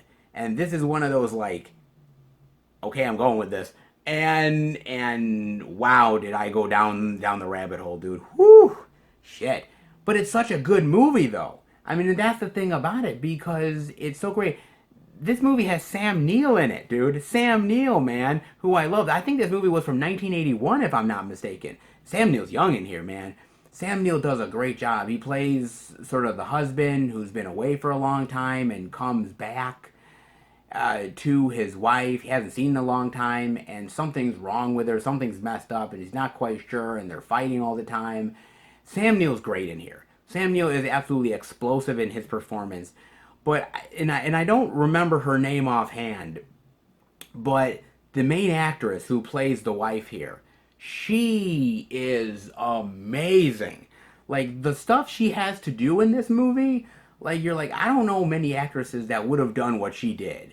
she goes into some places where I'm like, wow, man, I hope they paid you a lot of money, honey, because if they didn't, man, I would have went back and asked for more, because I'm like, shit, damn, man, like she just throws herself at this performance. I mean, this movie is sort of, in my eyes, this is sort of a masterclass of acting. Like, if you watch this movie, not only is it weird and bizarre, but it's like, it's just how dedicated these actors are to their craft and how they're willing to go the extra mile for this film. It is a bizarre film. It is out there. It's it's very artistic, has a lot to say. You may not understand everything in the movie, because I sure as hell didn't, but fuck is it fascinating. And I could see why it has the box set that it does, because it is a wild film. That's for damn sure, man. And this has a lot of stuff to it, man. Obviously everything inside here, but you also get an audio commentary by the director, which is extremely fascinating, man. This guy is really goes into his intentions and, you know, what the actors had to do and the story. Really fascinating stuff with that guy. And you also get a making of, which is really in depth sort of making of with the film and you know what they had to say about it and the artistic qualities. It's all fascinating, man. Everything about these special features are really fascinating. On top of the box, look, I'm gonna say it, guys. I don't think this movie is for everybody. I'm telling you, I enjoyed it, but this is one of those movies where like you are either gonna watch this movie and say, "Wow, it's really artistic and it's really special and it has a lot to say, Seth," or you're gonna look at me and you're like, "Seth, this is so fucked up, man. I don't know how you like this shit, but this is fucked up." And dude, I like some weird shit, man. And Possession, you know, this was a blind buy. I've always wanted this. I think it was just the art and the box, and I've always been obsessed with wanting this. And now that I have it, and I do love the movie, this is definitely a keeper. I mean, with the velvet slip, with everything inside it, this is another gem for the collection by far, man. This is an out of print title or damn close to it. Goes for big money, and I got it for a great price from Diabolic. And you know, it's a weird title. Ain't not many people gonna understand, but you know what? I have a lot of shit that I like that ain't no one gonna understand. So you know what? I'll just take what I can get, and I'll just take some love from some weird flicks. That sometimes you gotta enjoy a weird fucked up flick, and this is definitely one of them. Give it a go if you like some weird avant-garde shit, and it is Possession. And the next title that I picked up, guys.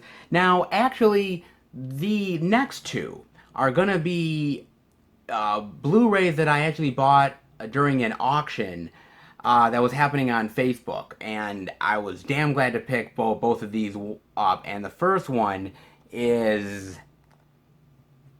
Poltergeist 2. They're back. Great, the collector's edition from Scream Factory of Poltergeist to The Other Side with this really great art, man. That is really fantastic. And on the inside here with the different art right there, very nice. Love that quite a bit. Now, ooh, Poltergeist, baby. Now, look, the first Poltergeist movie is a goddamn fucking classic. I think we all can agree on that, guys.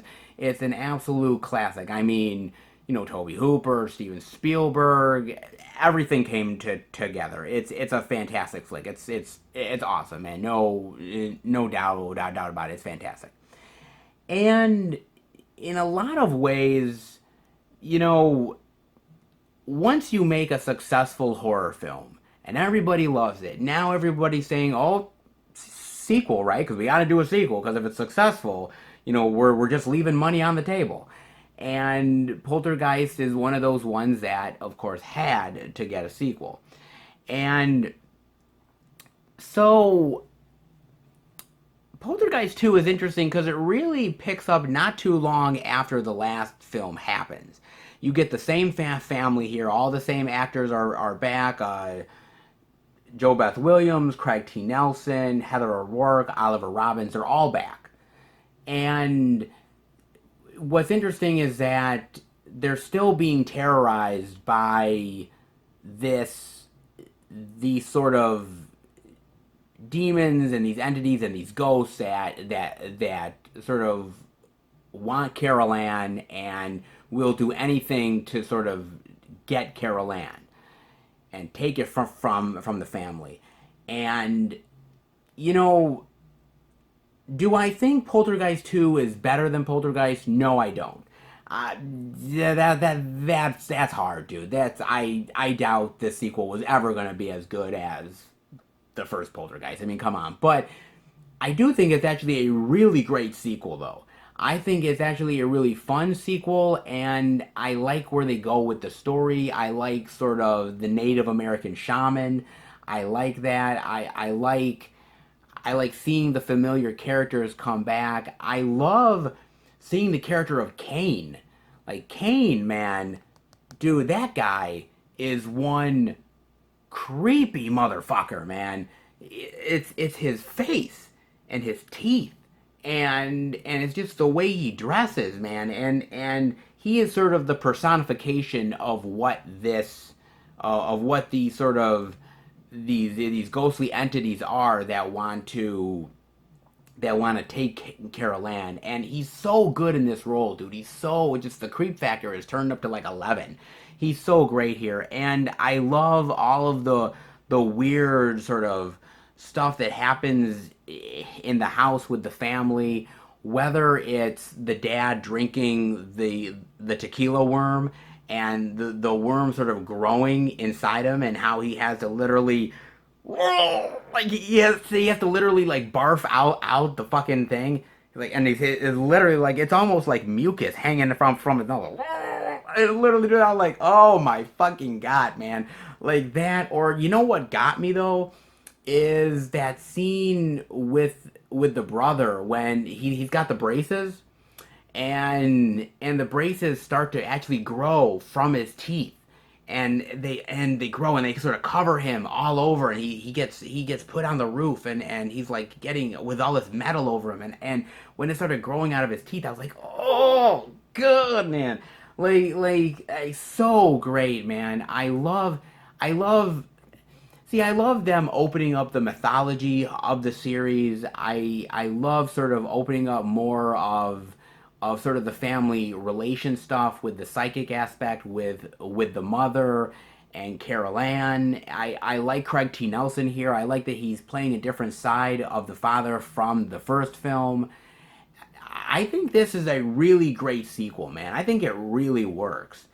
Like I said, it can't touch the first Poltergeist as far as quality is concerned, but as far as horror sequels go, I think it's pretty good, man. I really enjoyed this one quite a bit, dude. I thought this was fun, man. I really did. And it's so great of an old school film with all the practical effects and you know all the optical illusion stuff. All of that stuff nowadays would be CGI, man. But this is sort of old school, and I really love it, dude. I thought it was great, man.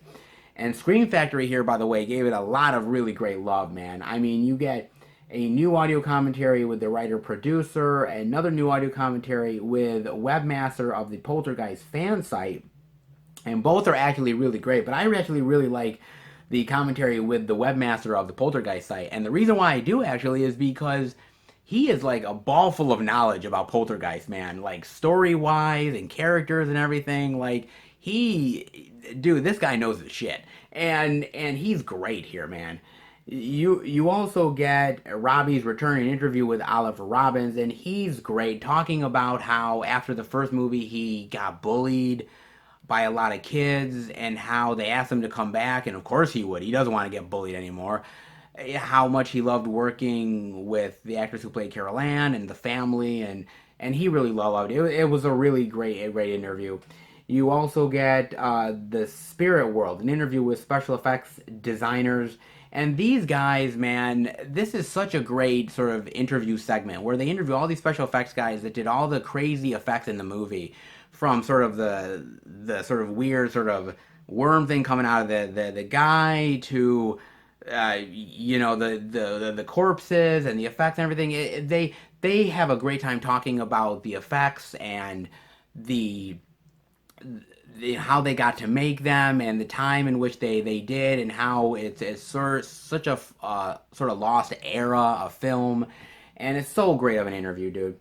You also get here Ghosts of Geiger, a look at the contributions of artist H.R. Geiger, featuring rare photos and illustrations, and an interview with friend and agent Les Barani. This is a great featurette, because if you guys didn't know, actually, H.R. Geiger, who designed a lot of the stuff for Alien and everything, he actually helped design a lot of stuff for Poltergeist too. And they really talk about how H.R. Geiger is an artist, and how he's a true auteur, and how he's somebody that did not want to compromise his work, yet also he was working in the Hollywood system as well. So there's sort of a double-edged sword there, but it's a really fascinating look into H.R. Geiger with the rare photos and the art that he did. Extremely fascinating guy, man. And I actually forgot he ever did anything for Poltergeist 2. Really amazing. And as well, you get, theatrical trailer, TV spots, still galleries, old school making of stuff. Really great, man. And by the way, this is another out of print title. This is an out of print Scream Factory title. They're not making this anymore, guys. You may be able to find it on Amazon or other things, but you're definitely probably not finding it with the slip. And when it was on that auction on Facebook, I took advantage of it in a big bad way, man. And God, I hadn't seen this in a long time.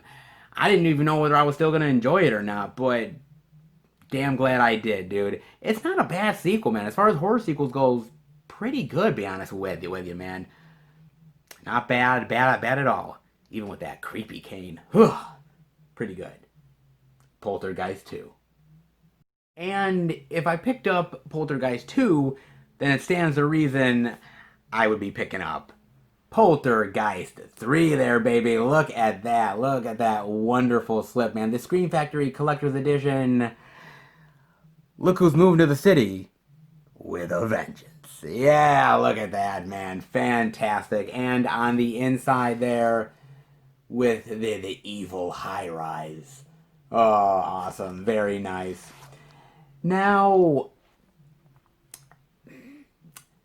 this happens with a lot of horror franchises. Not all, but some. That the law of diminishing returns happens. Now, the first film is great. Second film is good. Not as really solid as the first one, but still really, really good. And then the third one, you watch it and you're like, well, it's okay, but it's not as good as part 2 or part 1. And unfortunately, that's the trap that a lot of horror franchises sort of dive into after a long while. And Poltergeist is one of those franchises. Now, I hadn't watched this film in a really, really, really long time, man. It had been a long-ass while since I had watched this thing. And rewatching it, I still really enjoyed the movie. I thought it was still a really great experience. But I think out of all of the Poltergeist films, it definitely is the lesser of all three of them. But there is still a lot to enjoy here, man. I really love the family dynamic here. I love seeing Kane back. I love seeing Carol Ann. Basically, it's about Carol Ann now living with her aunt and uncle in this sort of high-rise apartment area, and sort of Kane and his evil ghosts and his minions are back to sort of exact revenge and lure Carol Ann to their other side. And, ooh. There is a lot to enjoy here, man. Like, I do enjoy sort of the mirror world, sort of the mirror universe world there. I really love sort of the evil doppelgangers. I loved how sort of the trickery with the mirror stuff. Like, somebody would be walking down a hallway and there would be doors opening up, but you wouldn't see the doors opening up on the other side. Or, like, their mirror image would be in the back of them, and then they would turn around and attack them. So, I mean, there was actually some really cool stuff that actually they did, like cool like practical effects and stuff as well. I love seeing Tom Skerritt here. I thought Tom Skerritt was really good as the uncle. I think Nancy Allen is really good here as well, playing the reluctant aunt who's not a real big fan of kids, but does the best job she can. I thought she did a great job here. Fuck, Laura Flynn Boyle is in here, man. This is a young Laura Flynn Boyle, man. I mean, this probably had to be one of her like early films, man. Like she's in here as well, and of course, Carol Ann, classic Carol Ann, man. It has a lot going for her, but there's a lot of problems that this movie had at the same time, man. And you know, the actor who played Kane actually died after they filmed Poltergeist 2. So when they did Poltergeist 3, they brought in a different actor and sort of put prosthetics on him to make him look as close to Kane as they possibly could. They did a decent job enough with that. And unfortunately, O'Rourke, who plays Carol Ann, uh, she actually passed away shortly after this film was made. Um, and she died of Crohn's disease.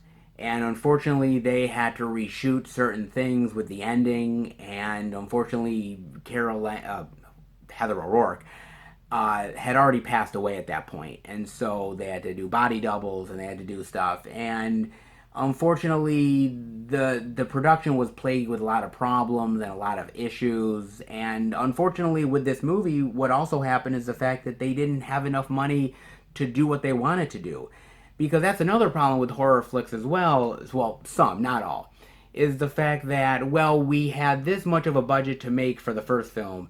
Well, we're going to give them slightly less of a budget for the second film, but, you know, we're still wanting that box office.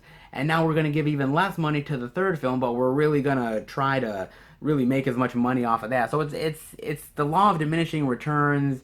It's the fact that they were plagued with a lot of problems on this film. But yet at the same time, I think they did their best to sort of pull it off. I honestly did. I think it's not a bad movie. Is it the best in the trilogy? No. Obviously the first film is, but I think it ends sort of the Kane story in a pleasant way. It ends the Carol Ann story in a pleasant way. And I think it's just a really great overall. If you look at the trilogy as a whole, I think the Poltergeist trilogy is actually pretty decent, be honest with you. All things considered, it's actually not half bad, guys. I actually really enjoy it, man. It's actually pretty decent, all things considered. It really honestly is. And, the interesting thing is they always talk about sort of the Poltergeist curse, right? Like, oh, all of the Poltergeist films are cursed because, the legend of the curse. And I don't know if I ever really believed the curse. To be honest with you, I don't know if I ever really did. Like, you almost want to believe it. It's kind of like the Omen curse, right? Like the Omen had so many issues on every single Omen film that it was like, oh, the Omen curse. And bad luck is bad luck, man. And you hate to see anything have bad luck. But is it a curse? I guess make up your own mind, man. But, the reason to own Poltergeist 2 and Poltergeist 3 and even the first Poltergeist is Carol Ann, played by Heather O'Rourke. And Heather, give this little girl a lot of credit. She died, at the age of 12 years old, man. And she had such a life ahead of her. And because of having this terrible disease, it unfortunately took her life way too fast. And, you can see in Poltergeist 3 that you can see her sort of puffed up face. You can see the fact that she's not completely feeling 100%.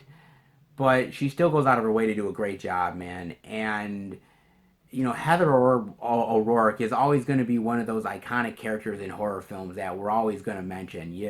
Like, they're here. I mean, she's iconic.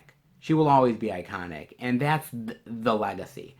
And I think a lot of us horror lovers out there, myself and you guys out there, we appreciate people like Heather O'Rourke and the contributions that she made to horror, and they're never going to be forgotten. So she is a fantastic little girl that left this world way too soon. Now, Scream Factory gave this a lot of love, honestly. They gave it a new audio commentary with director Gary Sherman, which is really great. he's really honest about this movie, man. This is not his best film. He honestly says it, man. And he talks about the difficulties, but honestly, he goes out of his way to say, it's also a really good film, and they accomplished a lot of really great stuff. You also get another audio commentary with the webmaster of the Poltergeist fan site as well. And this is a fantastic audio commentary. This guy, like I said for Poltergeist 2, he is a wealth of knowledge, man. This guy knows his Poltergeist shit. Well, he oughta. He's a fucking Poltergeist webmaster, for Christ's sake. But he is really honest about the movie, the faults that the movie has, story-wise and characters, but he still goes out of his way to say he really loves the movie, man. You also get here High Spirits, an interview with screenwriter Brian Tagger, and he's really honest about this movie as well, talking about the things that they wanted to accomplish that they didn't get done, talking about the mirror universe. Really fascinating interview. You also get a new reflections and interview with actress Nancy Allen, and Nancy is really honest as well. It seems like everyone's really honest here, man. She talks about working on this film, how it was really hard to see Heather O'Rourke die. And actually, she talks about going to the funeral of Heather O'Rourke and how she had to go back to shoot the alternate ending, and how it was so weird to sort of come back and not have her on the set. It was a very interesting interview. You also have an interview with Mirror Images, an interview with special effects creator, and he really talks about, the special effects, the in-camera effects, doing sort of the makeup stuff, how the low budget affected some of the things that they could or couldn't do. Really fascinating stuff here. Theatrical trailer, TV spots, and still galleries as well. Honestly, I'm so glad to have these in collection. This is also out of print, by the way, as well. Scream Factory is no longer making these discs. This is going for big money on eBay, as is Poltergeist 2. Now, I got these guys during an auction where Michael Felcher from Retro Pictures was auctioning a bunch of stuff off, and I decided, I'm going to go for Poltergeist 2 and 3. And I got both of these together for $60. 30 each, $60, and just one of these goes for a lot more than $60, guys. So I am incredibly happy. They came in mint condition. They came in great condition. The only problem here, and it's not a big issue, but I kind of wanted to point it out, is that you'll see that there's a hole punch here. There's a hole punch here, and there's a hole punch in the Poltergeist 3 one as well. You'll kind of see it. I'll kind of show the hole punch off right there. You kind of see the hole punch. Yeah, you see it. Now, what happens with people who get review copies? What happens is that these companies end up putting in a hole punch in the actual art. And the reason why they do that is so that a lot of people don't resell it, because they want to discourage that. If you're going to review it, if we're giving it to you for free, then you're going to just keep it, because we don't want you to resell it to nobody. People still do it, obviously. I forgot that there was a hole punch in it, and does it ruin it? No, it honestly doesn't ruin it, guys. Does it lessen the value? Maybe, but honestly, I'm never getting rid of these guys, and it doesn't look that bad, honestly. So, yeah, it's a little downside with the hole punch to it, but you know what, man? These are great movies. They're out of print, and, a little hole punch, I'm fine with it, dude. I got no problems with it. Honestly, they're two great movies. I got them for a great price, and two more out-of-print titles for the collection. Not half bad, guys. Poltergeist is really fantastic, and definitely enjoy more Carol Ann in your life. It's always a must. Poltergeist 2 and 3. And the next title that I picked up, guys, is another out-of-print Scream Factory. Some more Scream Factory love. Never a bad thing. And that is Crawlspace right here. Yeah, look at that, man. He seduces them in his mind and traps them in his crawlspace. Oh, very nice. Look at that, baby. Some evil Klaus Kinski for you. Now, this movie is basically about a landlord played by Klaus Kinski, and he has a few screw looses, to be honest with you. He's a little cuckoo, cuckoo. and and all he does is he rents these apartments to only young, beautiful women. Geez, I wonder why.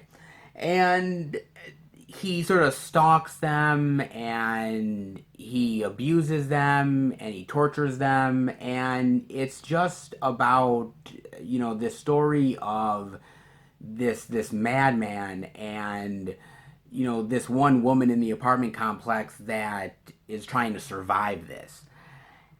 you know I've always heard of Crawlspace, but I never actually got a chance to watch it before. And this was one where it's like somebody mentioned it on Facebook, and I'm like, oh my god, I totally forgot about this one. And of course, it was already out of print by Scream Factory, and I'm thinking, geez, okay, another one I'm gonna have to go on eBay and find like huge skyrocketing prices. But that wasn't the case. I ended up going on Amazon, and there was like a reseller on there who was reselling stuff for actually a decent price. And I went ahead and said, okay, I'll give this one a go, man. And you know what this is? This is a really unique horror flick. We always talk about those weird sort of ones where it's like, like apartment horror, like you're getting terrorized by your apartment neighbors or your landlord. Like I saw one not too long ago called 1BR, and this sort of reminds me of one BR, of just like somebody moving into an apartment complex, thinking everyone's nice, everything's great, and then realizing that you're basically in hell. And I'm like, God, that's like, my worst nightmare. Thank God I have a really nice landlord here, and they're not like Klaus Kinsey, because I'd shit my fucking pants, man. But it's really, I like the creepiness of the movie, and I think that's what works the most, because Klaus Kinski, man, he plays a fucking creeper like you wouldn't believe, man. He's good at playing creepers, man. He just gets under your skin, dude. Like you're like, God, this guy is like, and just one look at him and you just want to take a shower and wash yourself with a grime, man. Like damn, dude. He plays this so well, man.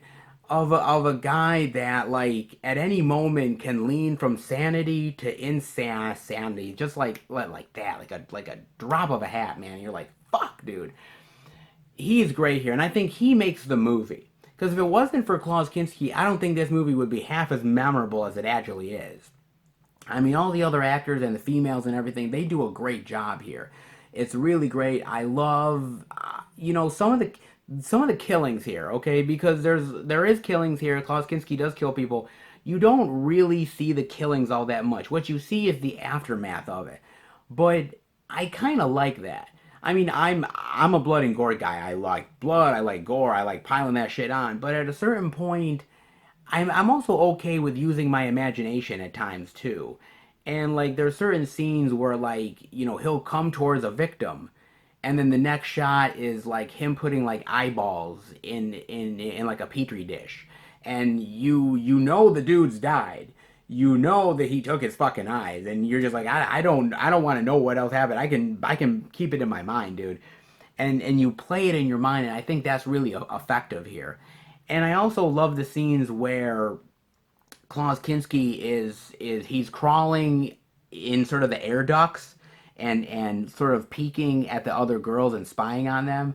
Now look, dude, in reality, ain't nobody getting in those air ducts, okay? Nobody's getting those air ducts are not that fucking big for a human being to sort of crawl in there, dude. It's the same thing with Die Hard, man. Like John McClane is crawling in sort of the air duct area, and I'm like, dude, in reality, man, he ain't fitting in that shit to save his life. And the same thing with Klaus Kinski. But we're in movie logic, so what the fuck, man? So I just went with it. But I think it is a good little effective type of thriller. I think it is really good, man, and I think it's worth definitely watching, man. Just for Klaus Kinski alone, dude, he's awesome here, man. And you get here from Scream Factory, you get an audio commentary with writer-director David Schmoller. You get an interview with makeup effects artist John Vulich.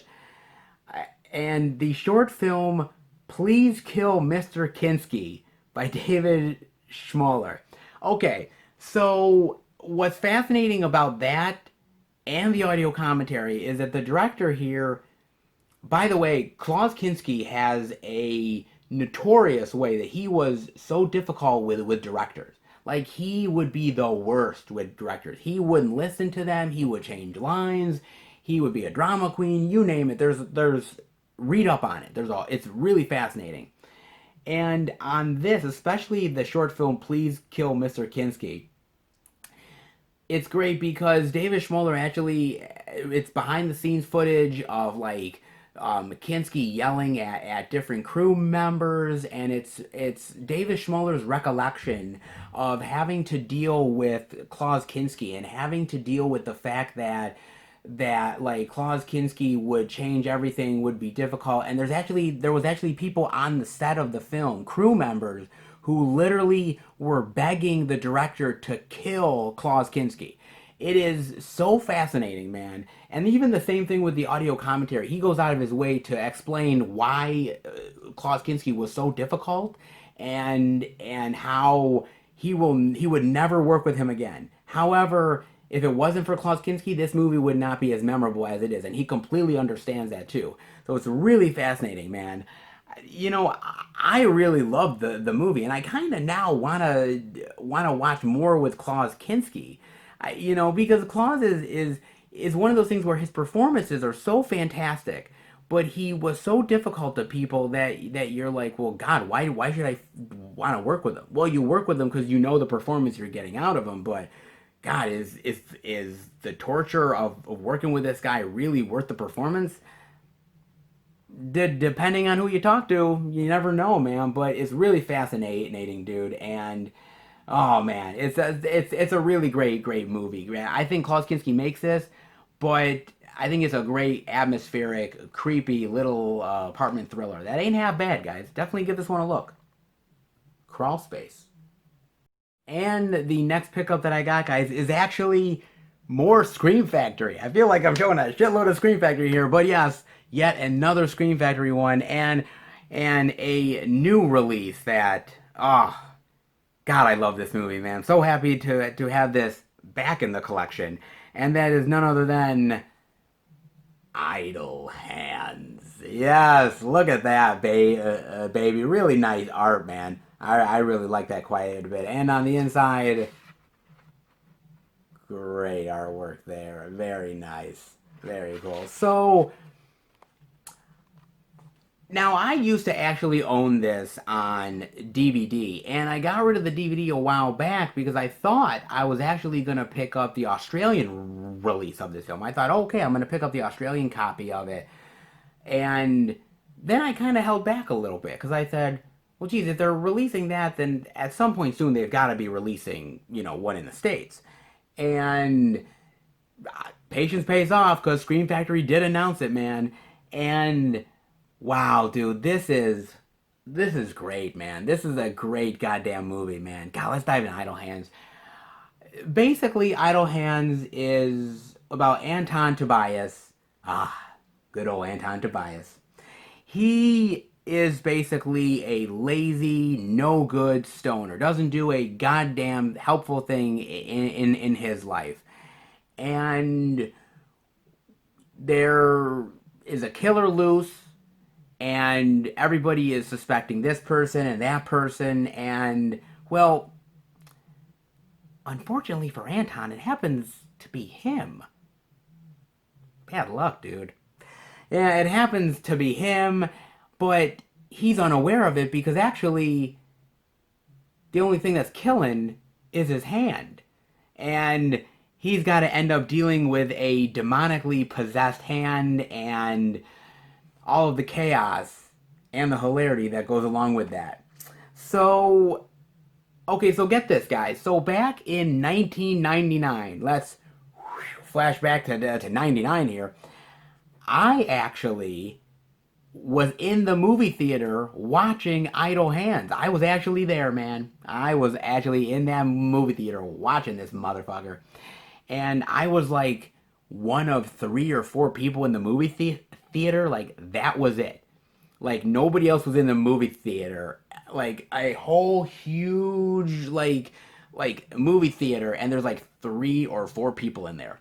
Yeah, that goes to show you that it wasn't getting a lot of love when it was released in theaters, man. But I was there, dude, because I really loved the trailer and it looked like a fun horror comedy to me. It looked fun. And it was that, dude.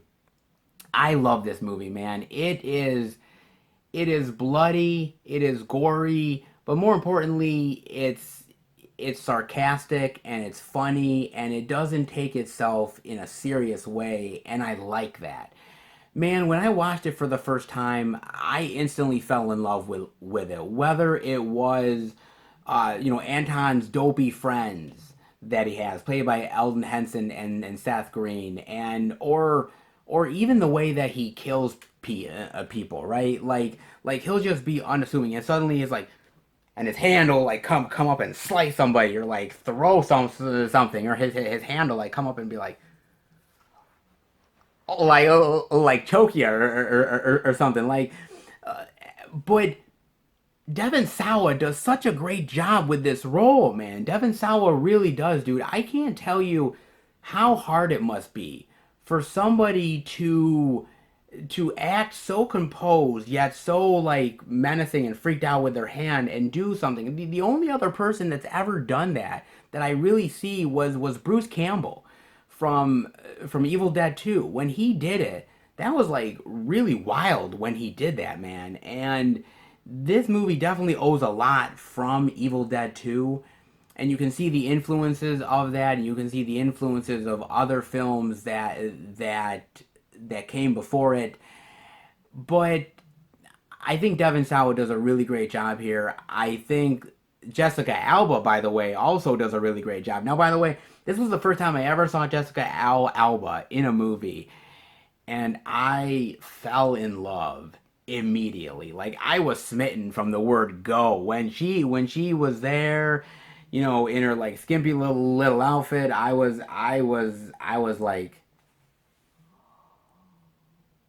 I was lost, man.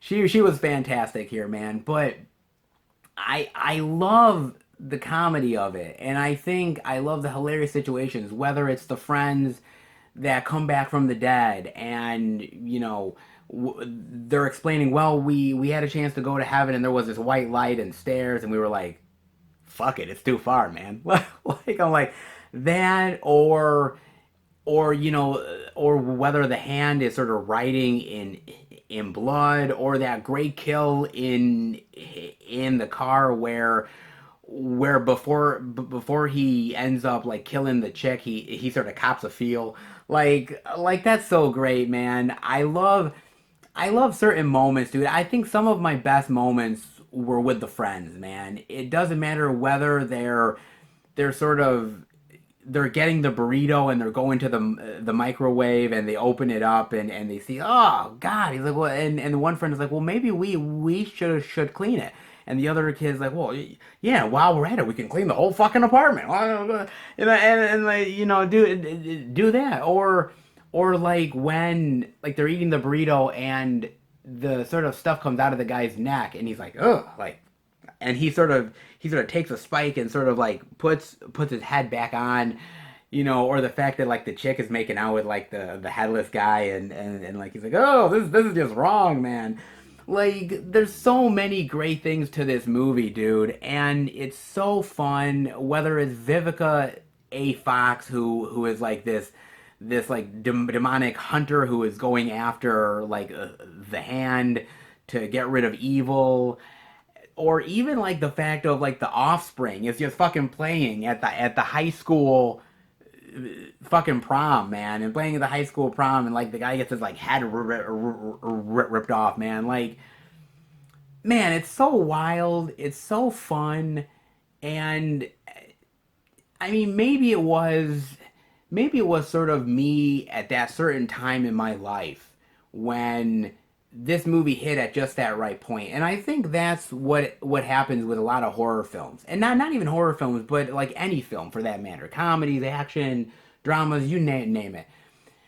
That I think there's certain films that they come out at a certain time when you're at that certain age where it just hits you, man. And for me, Idle Hands was that perfect moment. And it really was special to me as a horror comedy. And this was, by the way, this was like one of the first horror comedies that I ever got to watch because this sort of dealt me down the line of going towards other films like an Evil Dead 2 and like other things that I found because of this. So there's a lot of debt that I definitely owe to Idle Hands as well, man. But this is a great movie, dude. I've kind of spoiled it with some of the stuff there, man. But honestly, I have a ball with this movie. There's so much great fun moments that I just really, really love and cherish, dude.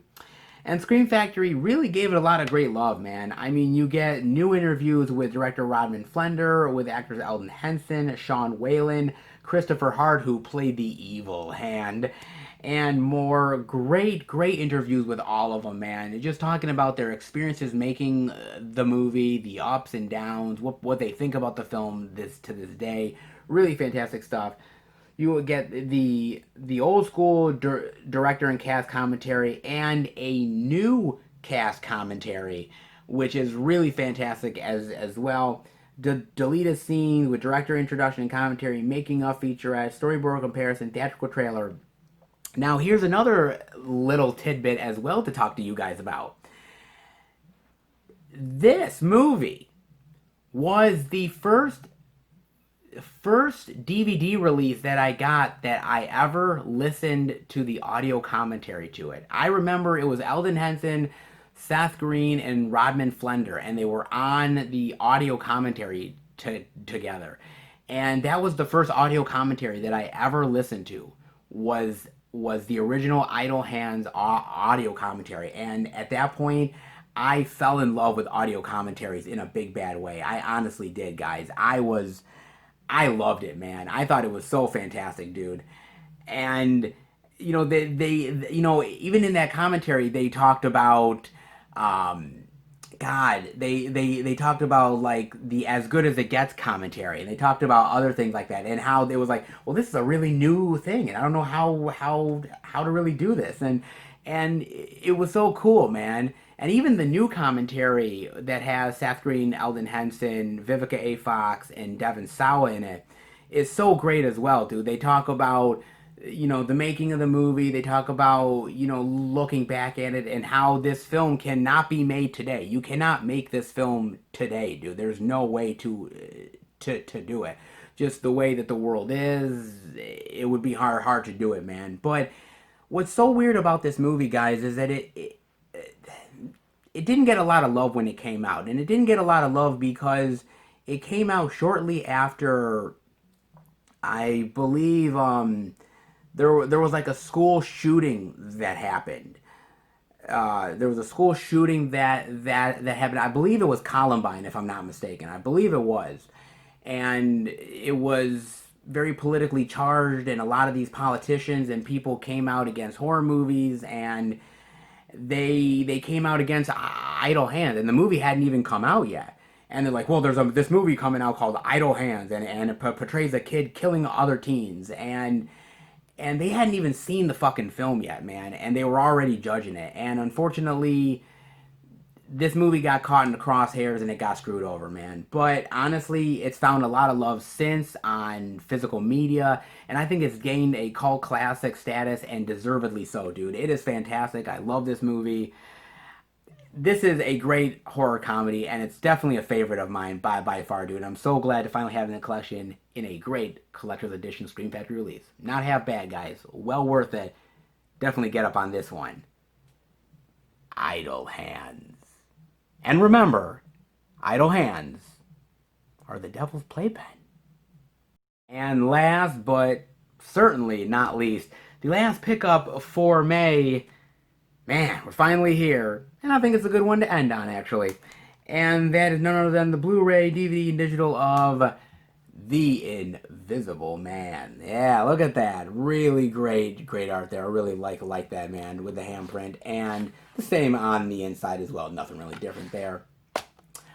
So, let's talk about the Invisible Man, shall we? But before we do, actually, the really interesting thing that I found is the evolution of the Universal monsters. Whether we're talking Dracula, Frankenstein, Wolfman, Creature from the Black Lagoon, Invisible Man, there's so many iterations and so many variations of the tale that has been told. And some have been really good and some have been really bad. I mean, with The Invisible Man, it's been done a lot. I mean, you look back at the original that James Whale directed, and I still think that's a very clever film to this day. I really do. You look at, you know, stuff that I've really loved, like Memoirs of an Invisible Man, directed by John Carpenter, which I think is pretty good. You look at something that a lot of people talk about, like Hollow Man, and each iteration is slightly different, deals with slightly different issues. There's always better technology and other things that they're exploiting.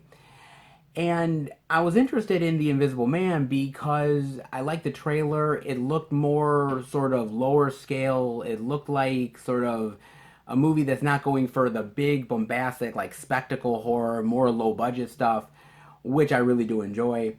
And watching it, man, it was a really pleasant surprise. It basically is about this woman played by Elizabeth Moss, Cecilia, who is in a really bad abusive relationship, man. I mean, it is terrible.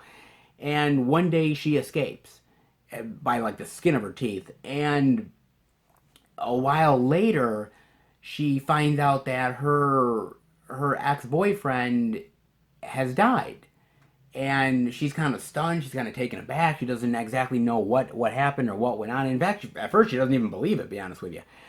And eventually she's convinced, and the ex-boyfriend's lawyer, who happens to be his brother, ends up basically saying, well, he's giving all of his stuff to you, all of his sort of money that he had to you, in this sort of increment of like 100,000 every month, but you have to obviously prove that you're not insane and you don't kill anybody and you can keep on getting the payments. Oh, okay, well, simple, cool. And it's anything but, because she's realizing that perhaps the ex-boyfriend is not quite as dead as they say he is. And that's all I'll really say on that one, guys. But I enjoy the movie, man. I think it's really atmospheric. I think it's really creepy. I think it's very haunting because there's a lot of moments where like you're just sitting there peacefully and you feel like there's something there in the background or like something's over her shoulder, but you can't see anything. You don't know what's there. You're just assuming, but you just have hairs on your arms or to stand up, and you're just like, what's going on, man? And I thought that's always really cool because I really love that stuff a lot, where you sort of are looking in the background for something, and you're kind of fixated on a certain point, and that's when the filmmaker sort of psych you out. Like, I really love that a lot, man. I think they pulled that off really well. I also think Elizabeth Moss here is fantastic. She is one of the reasons that this movie is as successful as it is. She is great here, man. She's playing fearless. She's playing scared. She's playing tough. She's playing vulnerable. I mean, she's playing every range of emotion that you could possibly imagine, and she does a fantastic fucking job, too. She is, like, the MVP of this film by far, man. And also, even the effects, the Invisible Man effects are actually really cool. Whether it's, like, flying guns or flying sort of knives, even the invisibility suit, which is actually pretty cool, too. I actually really like that. I think it's actually really clever. It's not bad, man. And mind you, this is more on the more subtle, lower budget aspect of horror than it is big bombastic. Because, like a year or two back, man, I remember going to see The Mummy with Tom Cruise. And that's another sort of reinvention of a Universal monster. And I remember that it was such this huge summer blockbuster spectacular, and I was like, this doesn't work, dude. This doesn't work. This feels so like just outdated, and the horror isn't there, and Tom Cruise doesn't fit here, and it just they're trying to go for this shared universe thing, and I'm like, what is this, man? This is a total disconnect, man. And I like the more stripped down, low budget type of thing, and this is what it is. And I like that. I like that it focuses more on the woman and her paranoia than it does the actual Invisible Man himself. Because we've seen those movies, dude. We've seen those films. We don't need another one. You want to do something more interesting, more creative, and I think they strike the right balance here. I think they did a good job. I mean, yes, the movie does come across in some ways like a Lifetime movie with invisibility in it. That, at least that's what I told my mother. But I think it's a good Lifetime movie with invisibility in it, man.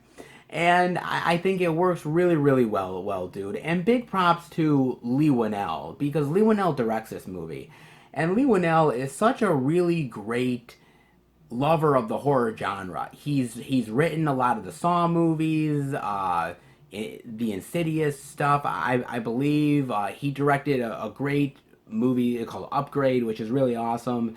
This movie as well. He's a fan of the genre, and you could tell when you watch his horror movies that he's a lover of the genre. He loves to pay homage to the classics, and he loves just diving into the horror history and putting his own spin on it.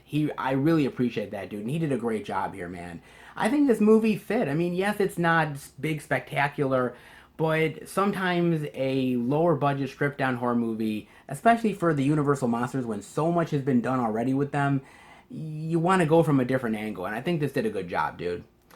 You have here Moss Manifested, deleted scenes, director's journey with Lee Winnell, the players, timeless terror, and feature commentary with writer-director Lee Winnell. There's actually a lot of great stuff here, man.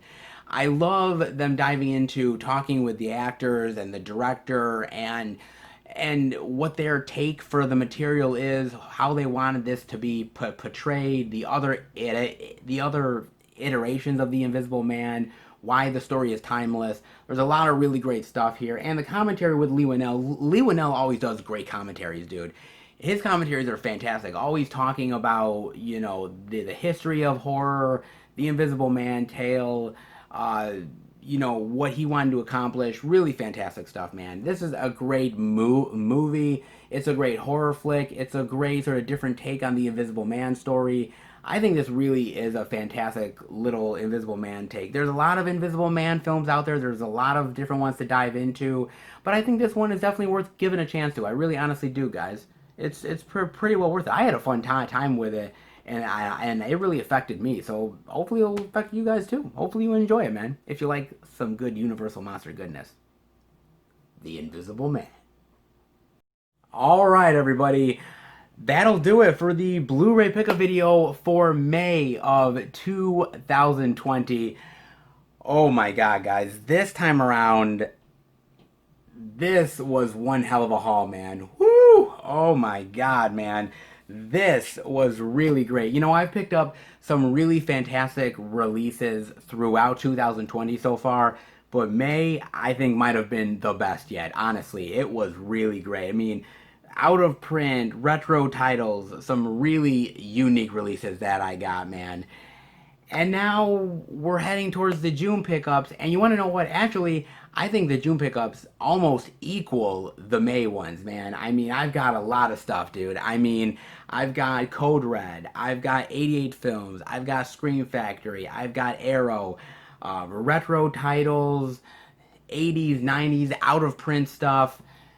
Man, 2020 for me has been far better than I ever could have imagined, man. And June is going to be great. June, just like May, is going to be fantastico, guys. It's going to be really amazing. I think you guys are going to be pleasantly surprised what I picked up. So definitely stay tuned to that. But in the meantime, I hope you really enjoyed this video. If you did, definitely give it the thumbs up. And if you're new to the channel, welcome. Check out the other Blu-ray pickup videos I've done, the Blu-ray DVD Tuesday videos I do every single week, the theatrical movie reviews I do with my friends, and the movie hunting videos, plus much, much more. If you're a lover of movies and physical media, hit subscribe and become a part of the Film Fan Nation. I want to thank my wonderful subscribers. You guys are amazing, man. I mean, giving me great comments, awesome feedback, liking the videos, sending me your great love of movies, and I hope I do the same right back to you guys. I hope I do. So thank you so much for your honest support. I really appreciate it. So if you love how I talk about movies and physical media, then hit subscribe and keep up to date with everything I'm doing through Instagram, Twitter, and Facebook. FilmFan108. Keep up to date with everything I'm doing, plus special pictures and videos I do from time to time on social media as well. Alright guys, well definitely let me know what you guys picked up for the month of May. Was it as good as what I got? I am dying to know. So definitely let me know, guys. And in the meantime, I will see you back next month for a brand new Blu-ray pickup video. Have a good one, guys. Stay safe and happy hunting.